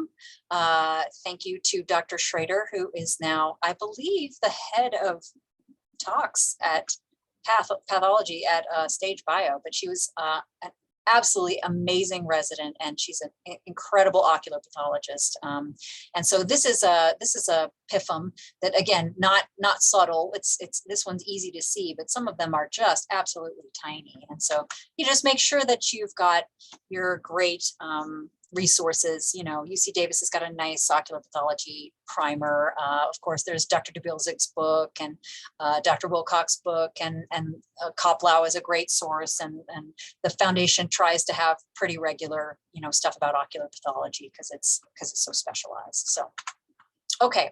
Woo, woo, woo. Woo, I need a drink. The brain.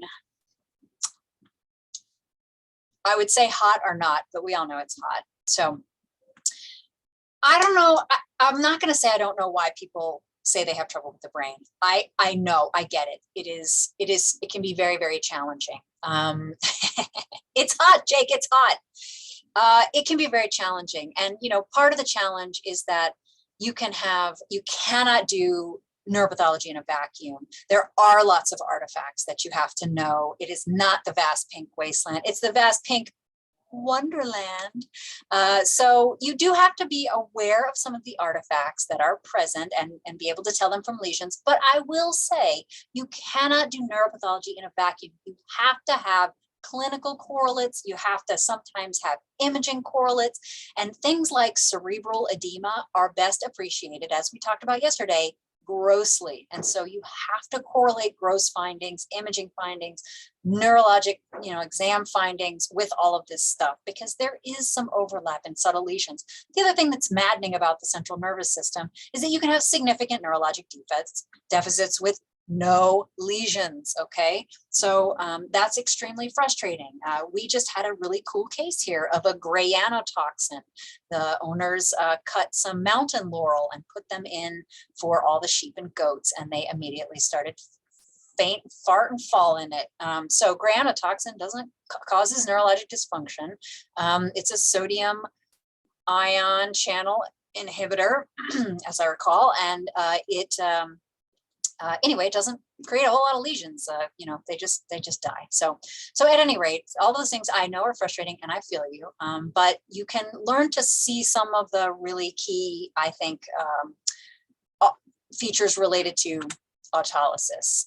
So I have the next few series of slides are a little project that Dr. Mutsumi Yamazaki from Azabu University in Japan came and studied with me for a few months. And she worked on this project during a visit. And so what we did is we had a freshly euthanized dog, and we took the brain out and we separated it in half, and we sliced everything up, and we put everything in physiologic saline, and we put things at room temperature or at 37C in the incubator, in the tissue culture incubator, for set amounts of time. And then we process them. And so on each of the next slides, I've got a normal, freshly fixed, freshly looking great brain. So that's kind of our baseline normal. And next to it, I'm going to put the time points. And it's kind of crazy how when you put them next to each other, how much easier it is to tell when something's going on. So I swear I'm going to publish this. Maybe I'm going to put it together and put it on the website of the foundation. I've been saying that for 3 years, but I've been busy. Okay, so this is normal dog, super fresh. This was a little bit slightly older dog. This was actually our surgeon's parents' dog that got euthanized on the weekend. And he was sweet enough. He knew that I was looking for a brain. And so he called me. So this is a normal dog. And so you can see here that the neuropile has got this very fine mesh-like appearance. We've got some smaller neurons here and some vessels, little bit of a pigment and lipid-laden macrophage, perivascular macrophage. That's a real classic change in an old dog brain. And this was like an 11-year-old dog. So this is normal. This is 2 hours at room temperature. So you can see that the neuropile has got a little bit more of a granular appearance, almost with tiny microvacuoles in it. So a little bit less felted. It's sort of pulling together a little bit more. But you can see that the neurons, you can still see the chromatin, it looks great. And the glial cells, you can still see the chromatin, it looks great. So at 8 hours at room temperature, there were areas that looked like this, and then there were areas that looked like this. Again, pretty similar. You're starting to see a little bit of a loss of distinction between the nucleus and the cytoplasm in the neurons. And the meshwork of the neuropile is again looking a little bit more coarse, a little bit more vacuolated. At 24 hours, actually one of the things that was cool about this project is that, and I swear I'm just going to go through this, I'm not going to spend all day talking about this stuff, but one of the things I thought was really cool about this, just from a forensic standpoint, that I was like, dang, 24 hours at room temperature. I was shocked at how good it looked, you know, like I mean, you know, I always go, the brain's going to be vanilla pudding, blah, blah, but you know, hey, 24 hours at room temperature, that's pretty good. So here you can see again these little vacuoles.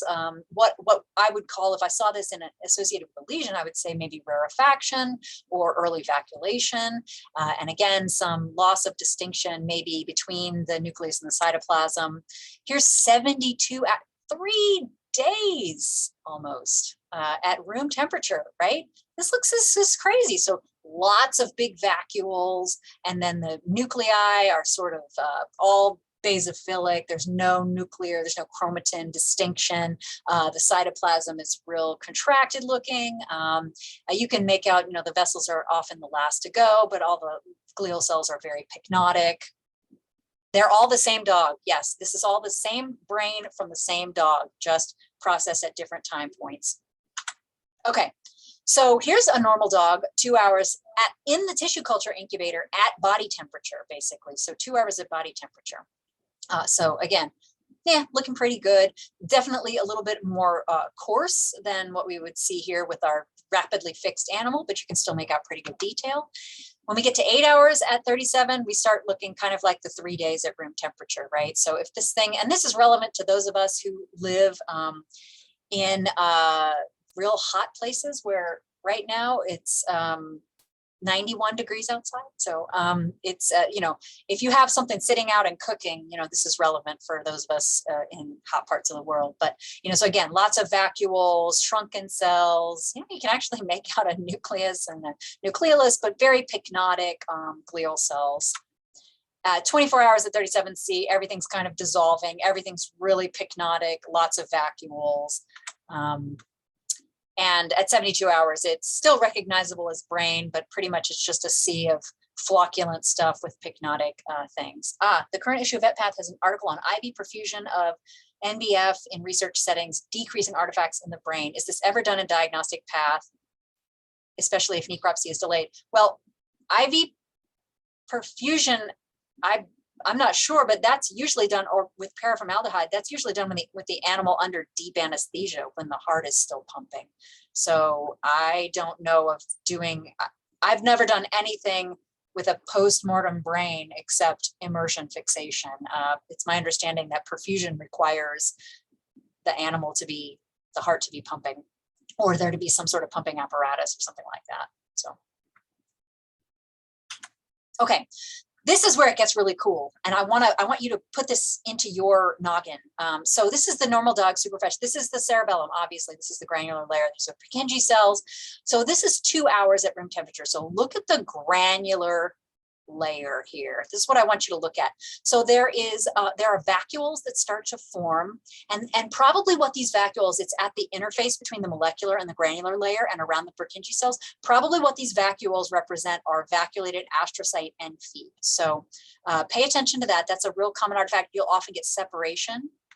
So when we go to 8 hours, look at room temperature, look at what those granular cells, those granule neurons are looking like. So if you're ever in doubt about how autolyzed a brain is, make sure you go look at this layer, at this area, because this is where you're going to really start to notice. If these guys look like little fried eggs, almost like oligos, if they've got pycnotic nuclei, again, these are exactly the same magnification. Okay, so look at how condensed and pycnotic these cells are with these halos. This is going to tell you exactly what you need to know in terms of how well fixed this brain is, how much, postmortem degeneration. Again, here we've got these very pycnotic, these nuclei are almost half the size of these well-fixed ones, and they've got this pericellular halo retraction artifact. Purkinje cells still looking pretty good. And then again, 72 hours at room temperature, blah, blah, blah. Increased severity, Purkinje cell not looking so hot, a lot of vacuolation, and we can go through the 37C. Again, it's just everything's just accelerated a little bit, but pay attention to, yeah, it does. Pay attention to the pycnosis of those granule neurons, and that really tells you a lot about, how much postmortem degeneration there's been. Okay, all right. So, and I swear I'm going to get all that together at some point and put it up on the website. So skeletal muscle, let me look at my time. Woo! All right. So some interesting artifacts that we can see in the brain. So skeletal muscle, if you're going, with the striker saw, sometimes depending on where you happen to section, you can get just the very edge of it and you can get just one little skeletal muscle fiber. And if you cut it in perfect cross section, that thing can really look like some kind of a toxocyst. Oops, sorry. Okay, so for those of you who are in an institution where you have neurosurgeons who are doing intracranial surgery to remove brain tumors, they sometimes will put this gelatin thrombin hemostatic agent in there, and so it's got this kind of interesting, crackly, homogeneous kind of look to it. It's just important to know what that looks like, so that you don't call it something weird, amyloid or something.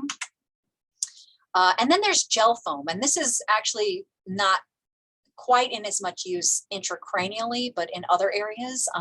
This gel foam has a very, it's a hemostatic agent, and it has a very characteristic that to me looks like these mermaids' purses, which are shark and ray egg cases. So anyway, that's gel foam.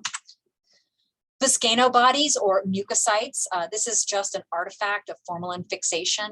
Some people say that rough handling of the brain post-mortem, just like making dark neurons, can increase the number of Biscanobodies that you see. This is totally meaningless. And the only importance of it is that you don't want to call it something that it's not, which is anything that matters. Okay. Dark neurons. These are red neurons. And if it's red, it's dead. Okay. So here you can see these brightly eosinophilic neurons with contracted edges. Okay, brightly eosinophilic. They're more angular. The nucleus is usually a little bit more condensed. If it's red, it's dead. If it's red, it's dead. Here are some like faded out ones that you can just barely see the shadow of the nucleus there. If it's red, it's dead. Okay, these are dark neurons. I apologize for the quality of this. I keep meaning to take a picture of dark neurons. I just keep forgetting. But dark neurons are not pink and extinct. That's right. Dark neurons are generally, they're not eosinophilic, although I will say you got to get used to looking at a lot of different kinds of H&E, because everybody thinks their H&E is the best, and it's not. So some places are heavy hematoxylin, some places are heavy eosin, and so you kind of got to get used to that spectrum of things. And sometimes dark neurons can kind of fool you, but the thing that tips you off is that they're often laterally compressed. You can oftentimes see some dendritic processes extending from the cell. The nucleus is condensed and often laterally compressed, and oftentimes these things are scattered throughout other totally normal looking neurons. And so those are all things that can help you kind of make that distinction. So this is an artifact. This is an autolyzed brain. And so sometimes autolyzed brains will pick up eosin, very weird. And they also will have some contraction. You remember? So you see how kind of pycnotic looking these glial cells are. So there can be artifactual retraction. And so if they're already picking up stain, especially if your institution has a little bit of extra eosin in there, be careful that you don't call that a dead neuron. Okay, artifacts, satelitosis. So be careful. This is a normal finding in older animal brains. So you want to not, if this is literally the only change that you see, I would be real careful about calling it something else. You know, satellite cell proliferation can happen in response to some sublethal insults of certain kinds, but you know, one thing I would want to be looking for other corroborating testimony to tell me that something was going on, because this is actually a completely normal dog brain right here. So you can have satellite cell proliferation, excuse me, in slightly older animals. Yes, the Biscayne body does look like a corpora amylacia. Corpora amylacia, you can stain them. First off, where they're located, they tend to be sort of deep. And then corpora amylacia, depending on their composition and maturity, should light up with PAS, and Biscayne bodies should not. Okay, gemistocytic astrocytes, hard G.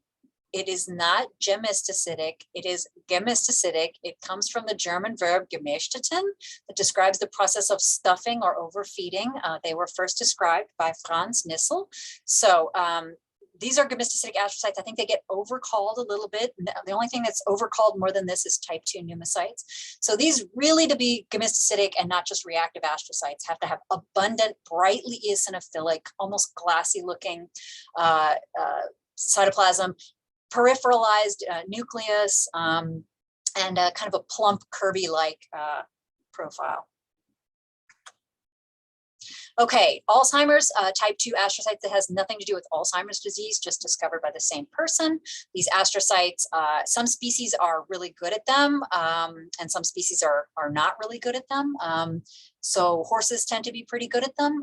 Dogs are okay. This is one you have to have a weird shape. So astrocytes, normally you don't see a lot of cytoplasm around them in a normal regular H&E section. If you start to see the cytoplasm, you've probably got a reactive astrocyte. If the nucleus gets a little bit enlarged and the chromatin gets marginated, you probably have a reactive astrocyte. When the nucleus starts getting to be weird shapes, then you start getting into Alzheimer's type 2 astrocyte territory. So sometimes they look like goldfish. Okay, white matter type changes. And so in this image, you can see some of the spectrum of changes. So this would be an example of a swollen axon. And remember, you have, for something to be dilated, it has to be hollow in the middle, right? Dilated. So it has to be kind of hollow in the middle. And so myelin sheaths, which wrap around and have nothing in the middle because there's axon in the middle, myelin sheaths can be dilated. Axons cannot be dilated. Axons are swollen, myelin sheaths are dilated, okay? So in this case, you have a swollen axon, dilated myelin sheath, here's a spheroid, and here's a digestion chamber or an ellipsoid or axonophages, or there's, you know, multiple different names. But when does a swollen axon become, yes, T-Blue, good, thanks, Melissa. Von Casa, yep, all those are great. So when does a swollen axon become a spheroid? I don't know. When does a karyomegalic cell become a bizarre tumor giant nucleus? For me, I guess I kind of go with a rough guesstimate of if it's at least, you know, 4 or 5 times what a normal axon diameter is, then it can be a spheroid versus just a swollen axon. Okay. In the dorsal root ganglia, remember that there are these neuronal cell bodies that are surrounded by satellite cells. So these little guys are satellite cells. And it is a very common change in all kinds of animals to have, but this is especially pertinent in toxpath studies, to have vacuolation of these cells. It is totally an artifact, and it has nothing to do with test compound or anything like that. So be careful of that artifact, vacuolation of the dorsal root ganglia neurons. If there has been dropout of neurons and replacement by satellite cell proliferation, we call those nodules of Najat. So yeah, so there's your fancy term for the day, your fancy French term for the day. So these right here, all these areas that should be neurons where they've just been collapsed, and then there's satellite cell proliferation, those are nodules of Najat. So in high-grade gliomas, we can occasionally have glomeruloid vascular proliferation. So these proliferations that look really strikingly similar to this normal renal glomerulus right here in the box. So glomeruloid microvascular proliferations. And again, microvascular proliferation needs to be multi-layered, okay, for you to call it microvascular proliferation in a glioma. In PNETs, primitive neuroectodermal tumors or medulloblastomas are the most common of these. PNET is a term that I still like, but it's kind of fallen out of favor in human pathology. I don't think we see enough of these to know whether we have a preference, but so primitive neuroectodermal origin tumors oftentimes have these carrot-shaped nuclei. So they have kind of a rounded edge right here, and they're very pointy on the end. So you can see, so lots of these carrot-shaped nuclei. Here's a really good one right here, sort of rounded and a nice pointy edge. So carrot-shaped nuclei, good term. Don't get fooled. There's a very nice paper that's it's a few years old now. Peter Volsheim at Hanover did a nice thing on non-lesions of the brain, artifacts and non-lesions of the brain. So remember that the pineal gland is here, and also there's this tippy tip of the subcommissural organ. So don't get fooled into thinking those are neoplasms or infiltrates of inflammatory cells. Remember that at the ventricles, there are these ependymal rests, these stemmy rests of neural stem cells. Don't mistake this for lymphocytic inflammation or lymphocytic neoplasm. So this is that paper. Oh God, it's 10 years old. Anyway, it's still a great paper. It's classic information on non-lesions and weird cell types and artifacts. So make sure you look it up if you haven't read it already. Make sure that you refer to your references, and all right, that's that.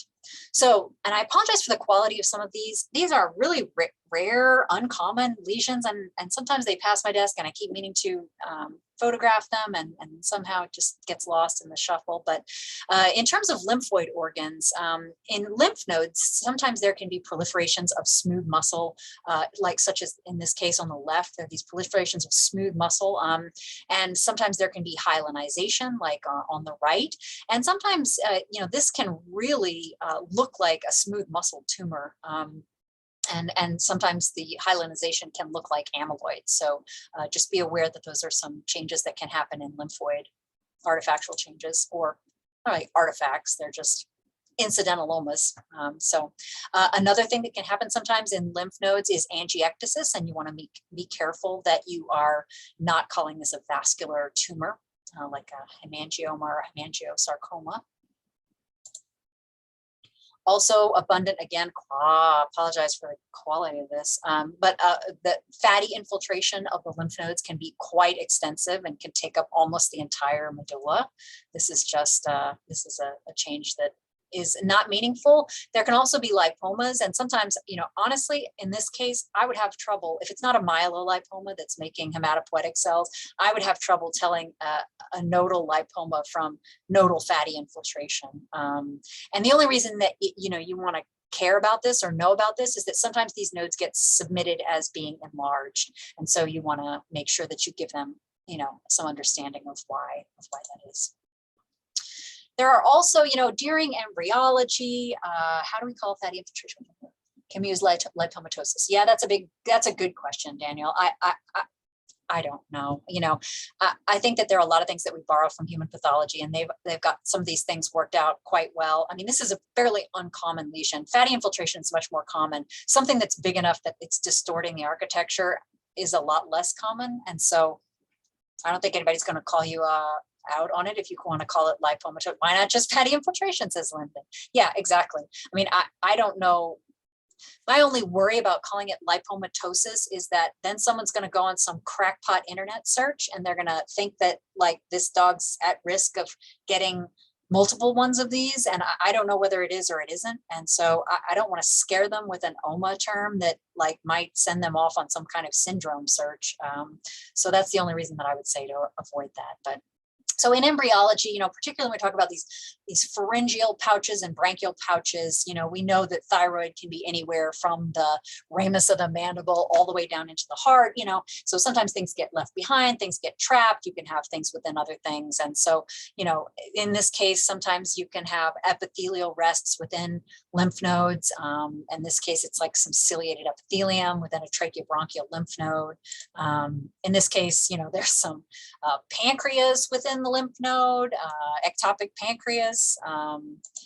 You know, you can have thymus in your thyroid and thyroid in your thymus and thyroid in your heart. And, you know, so just be on the lookout for these ectopic things. And there's a fairly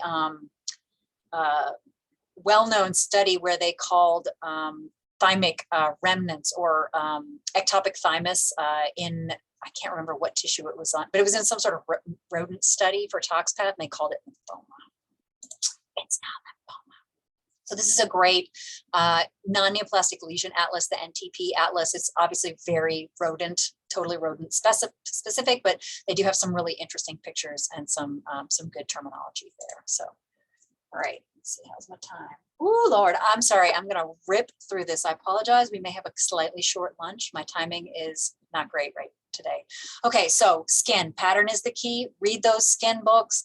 Make sure you go into the Derm Path, you know, CE, and that you're knowing all that pattern and all their weird, crazy terminology that they like. Things like flame figures, which are not the same as flame follicles, right? Be careful with flame follicles in plush-coated breeds because they can be normal. All of these, you know, make sure that you're familiar with what the hair follicle looks like at longitudinal and cross section at each one of the stages. That's important.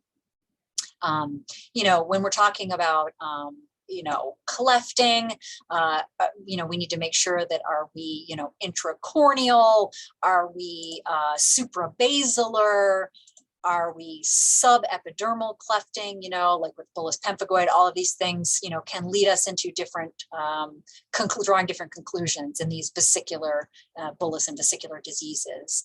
So again, you know, pay attention to these, the Thelma book, which I sure do wish they would come out with a new edition of with some color pictures, and, you know, join ISVD and Danny Scott's Equine Dermatology is pretty good. Okay, so heterophils versus neutrophils. This is one of these terminology things.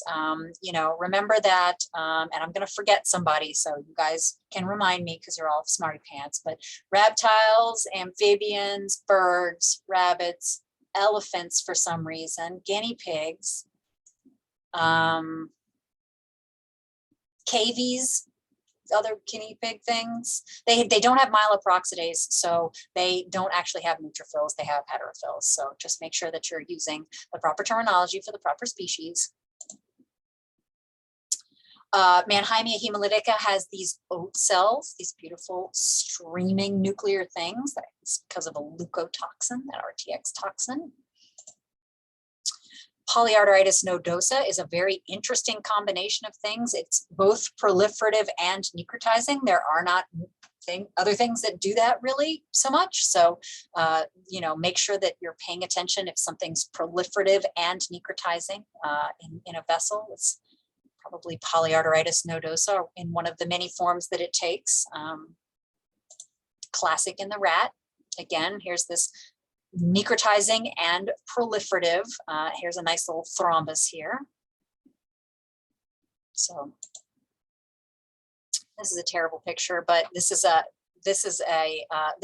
laminar cortical neuronal necrosis or laminar cortical necrosis. This is a very valuable and important pattern recognition when you're looking at cortex, all right? This is going to be consistent with a lot of different diseases. It's not pathognomonic for any one thing, but you want to think about things like hypoxia, global hypoxia ischemia. You want to think about things like thiamine deficiency / sulfur toxicity. You want to think about things like hypoglycemia. You want to think about things like lead toxicity. So that laminar line, and it's usually the sort of middle to deep layers of the cortex. That's really important, and you can really see it here on this subgross view. So very important pattern to recognize. Okay, so this is to our describe, and interpret. So if there's not a lot of stuff going on the slide, and you have time to say, at least the first time you see it, eosinophilic fibrillar divided material, fibrin. So instead of saying fibrin, characterized by, describe, interpret, you are guaranteed to get the points should we ever have to describe again. So hepatocytes with hypereosinophilic condensed cytoplasm and pyknotic karyorectic nuclei, necrosis, swollen neurons with peripheralization of Nissl substance, central chromatolysis. So describe it and then give your interpretation. Okay. So this is FIP in a lung. So what do we want to say about this? You know, describe, right? So we're going to describe and then interpret the pyogranulomatous phlebitis, and then we're going to describe and interpret the granulation tissue. Here's Rift Valley fever in a liver of a sheep. And so what do we see here? All of this central lobular necrosis, and also, you know, it's extending. If you were to be able to zoom out, you would see that it's extending. The necrosis is present in all segments of the lobules. So we would say, you know, that all regions of the hepatic lobule have dissociation of the cords, they loss of hepatocyte, replacement by the blah, blah, blah, blah, blah, interpreted as massive lytic necrosis, which is very characteristic. Listeria makes these little beautiful micro abscesses, and they are composed of abundant clear space with discrete little foci, degenerate, non-degenerate neutrophils, Gitter cells, lymphocytes, karyorectic debris. Interpret that as a micro abscess. There's going to be a point for that. Okay, when you are stumped, remember, don't panic. No one gets every point on every slide. Obviously, this is not relevant for this year, but go back to the basics. Relevant if you're panicking for Wednesday slide conference or slide conference, whatever you do at your institution. No one gets every point on every slide. Go back to the basics. Is there some sort of basic subgross color change somewhere on the slide? Is there a structure that is thicker or thinner than normal? And this is where having your tissue algorithms really helps, you know, going through everything really systematically. Has something been added, or has something been lost? So this is hypothyroidism. Hypothyroidism in the skin is tricky. It can be either thickened or thinned. In this case, it happens to be thinned, right? So something thicker or thinner. Look at that skin. It is one cell layer thick, okay? This is thin skin, and there's got some hyperkeratosis. Contrast that with acanthosis nigricans in the dachshund, right? This is very, very thick, deeply pigmented skin. So something's thicker than normal. Something bigger and smaller. You might look at these two things and think, oh, the lens looks different, but that's just how it's been cut. Look at the retina. Look at the retina. This is light-induced retinal degeneration. The retina on the left is caput. Something bigger or smaller. Sometimes the most difficult things in pathology is when everything is donked the same way, right? Because we're trained to do that comparison with our eyes, where we're comparing normal to abnormal. So in this case of myofibrillar hypoplasia in this neonatal pig, where all of the myofibers are tiny, tiny, tiny. So everything's smaller, and that can be really, really challenging. This is an in utero BV/DV infection in a calf, and so on this in the box is a normal cerebellum, and so what's missing? Something's missing, right? Where are all the granule neurons? Yeah, they gone. So Ehlers-Danlos syndrome in a dog, right? You might look at this and have a hard time for a second. Where's all the dermal collagen? It not there. So think about it. Is something missing? Is something's too thick, too thin, weird color, something missing? If you get a brain and it looks like there's nothing wrong with it, think about a storage disease, okay? Look at the neurons. All right. You got this. Those of you taking phase 2. And it's 12:06. I didn't do too bad. Okay. All right. So when we come back, oops, stop.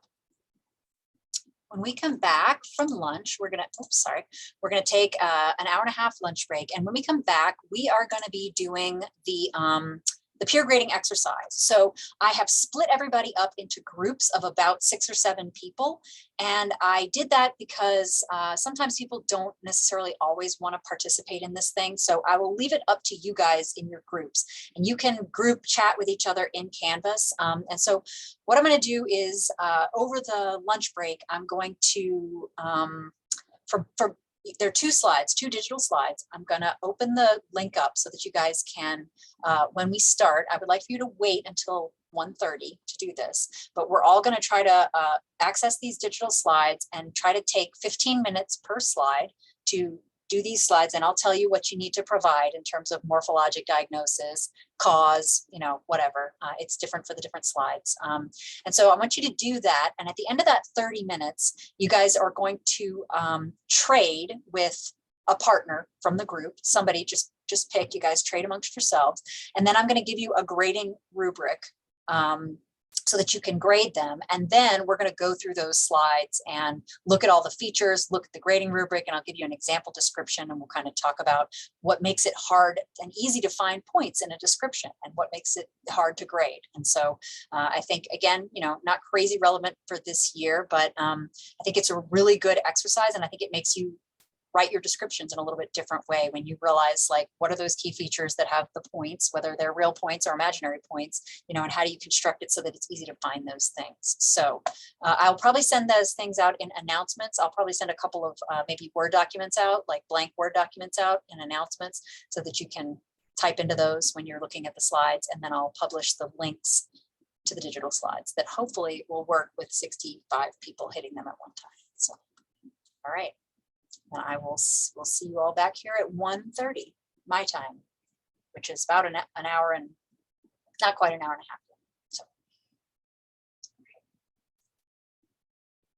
click this. Nope, we're not actually going to record this bit.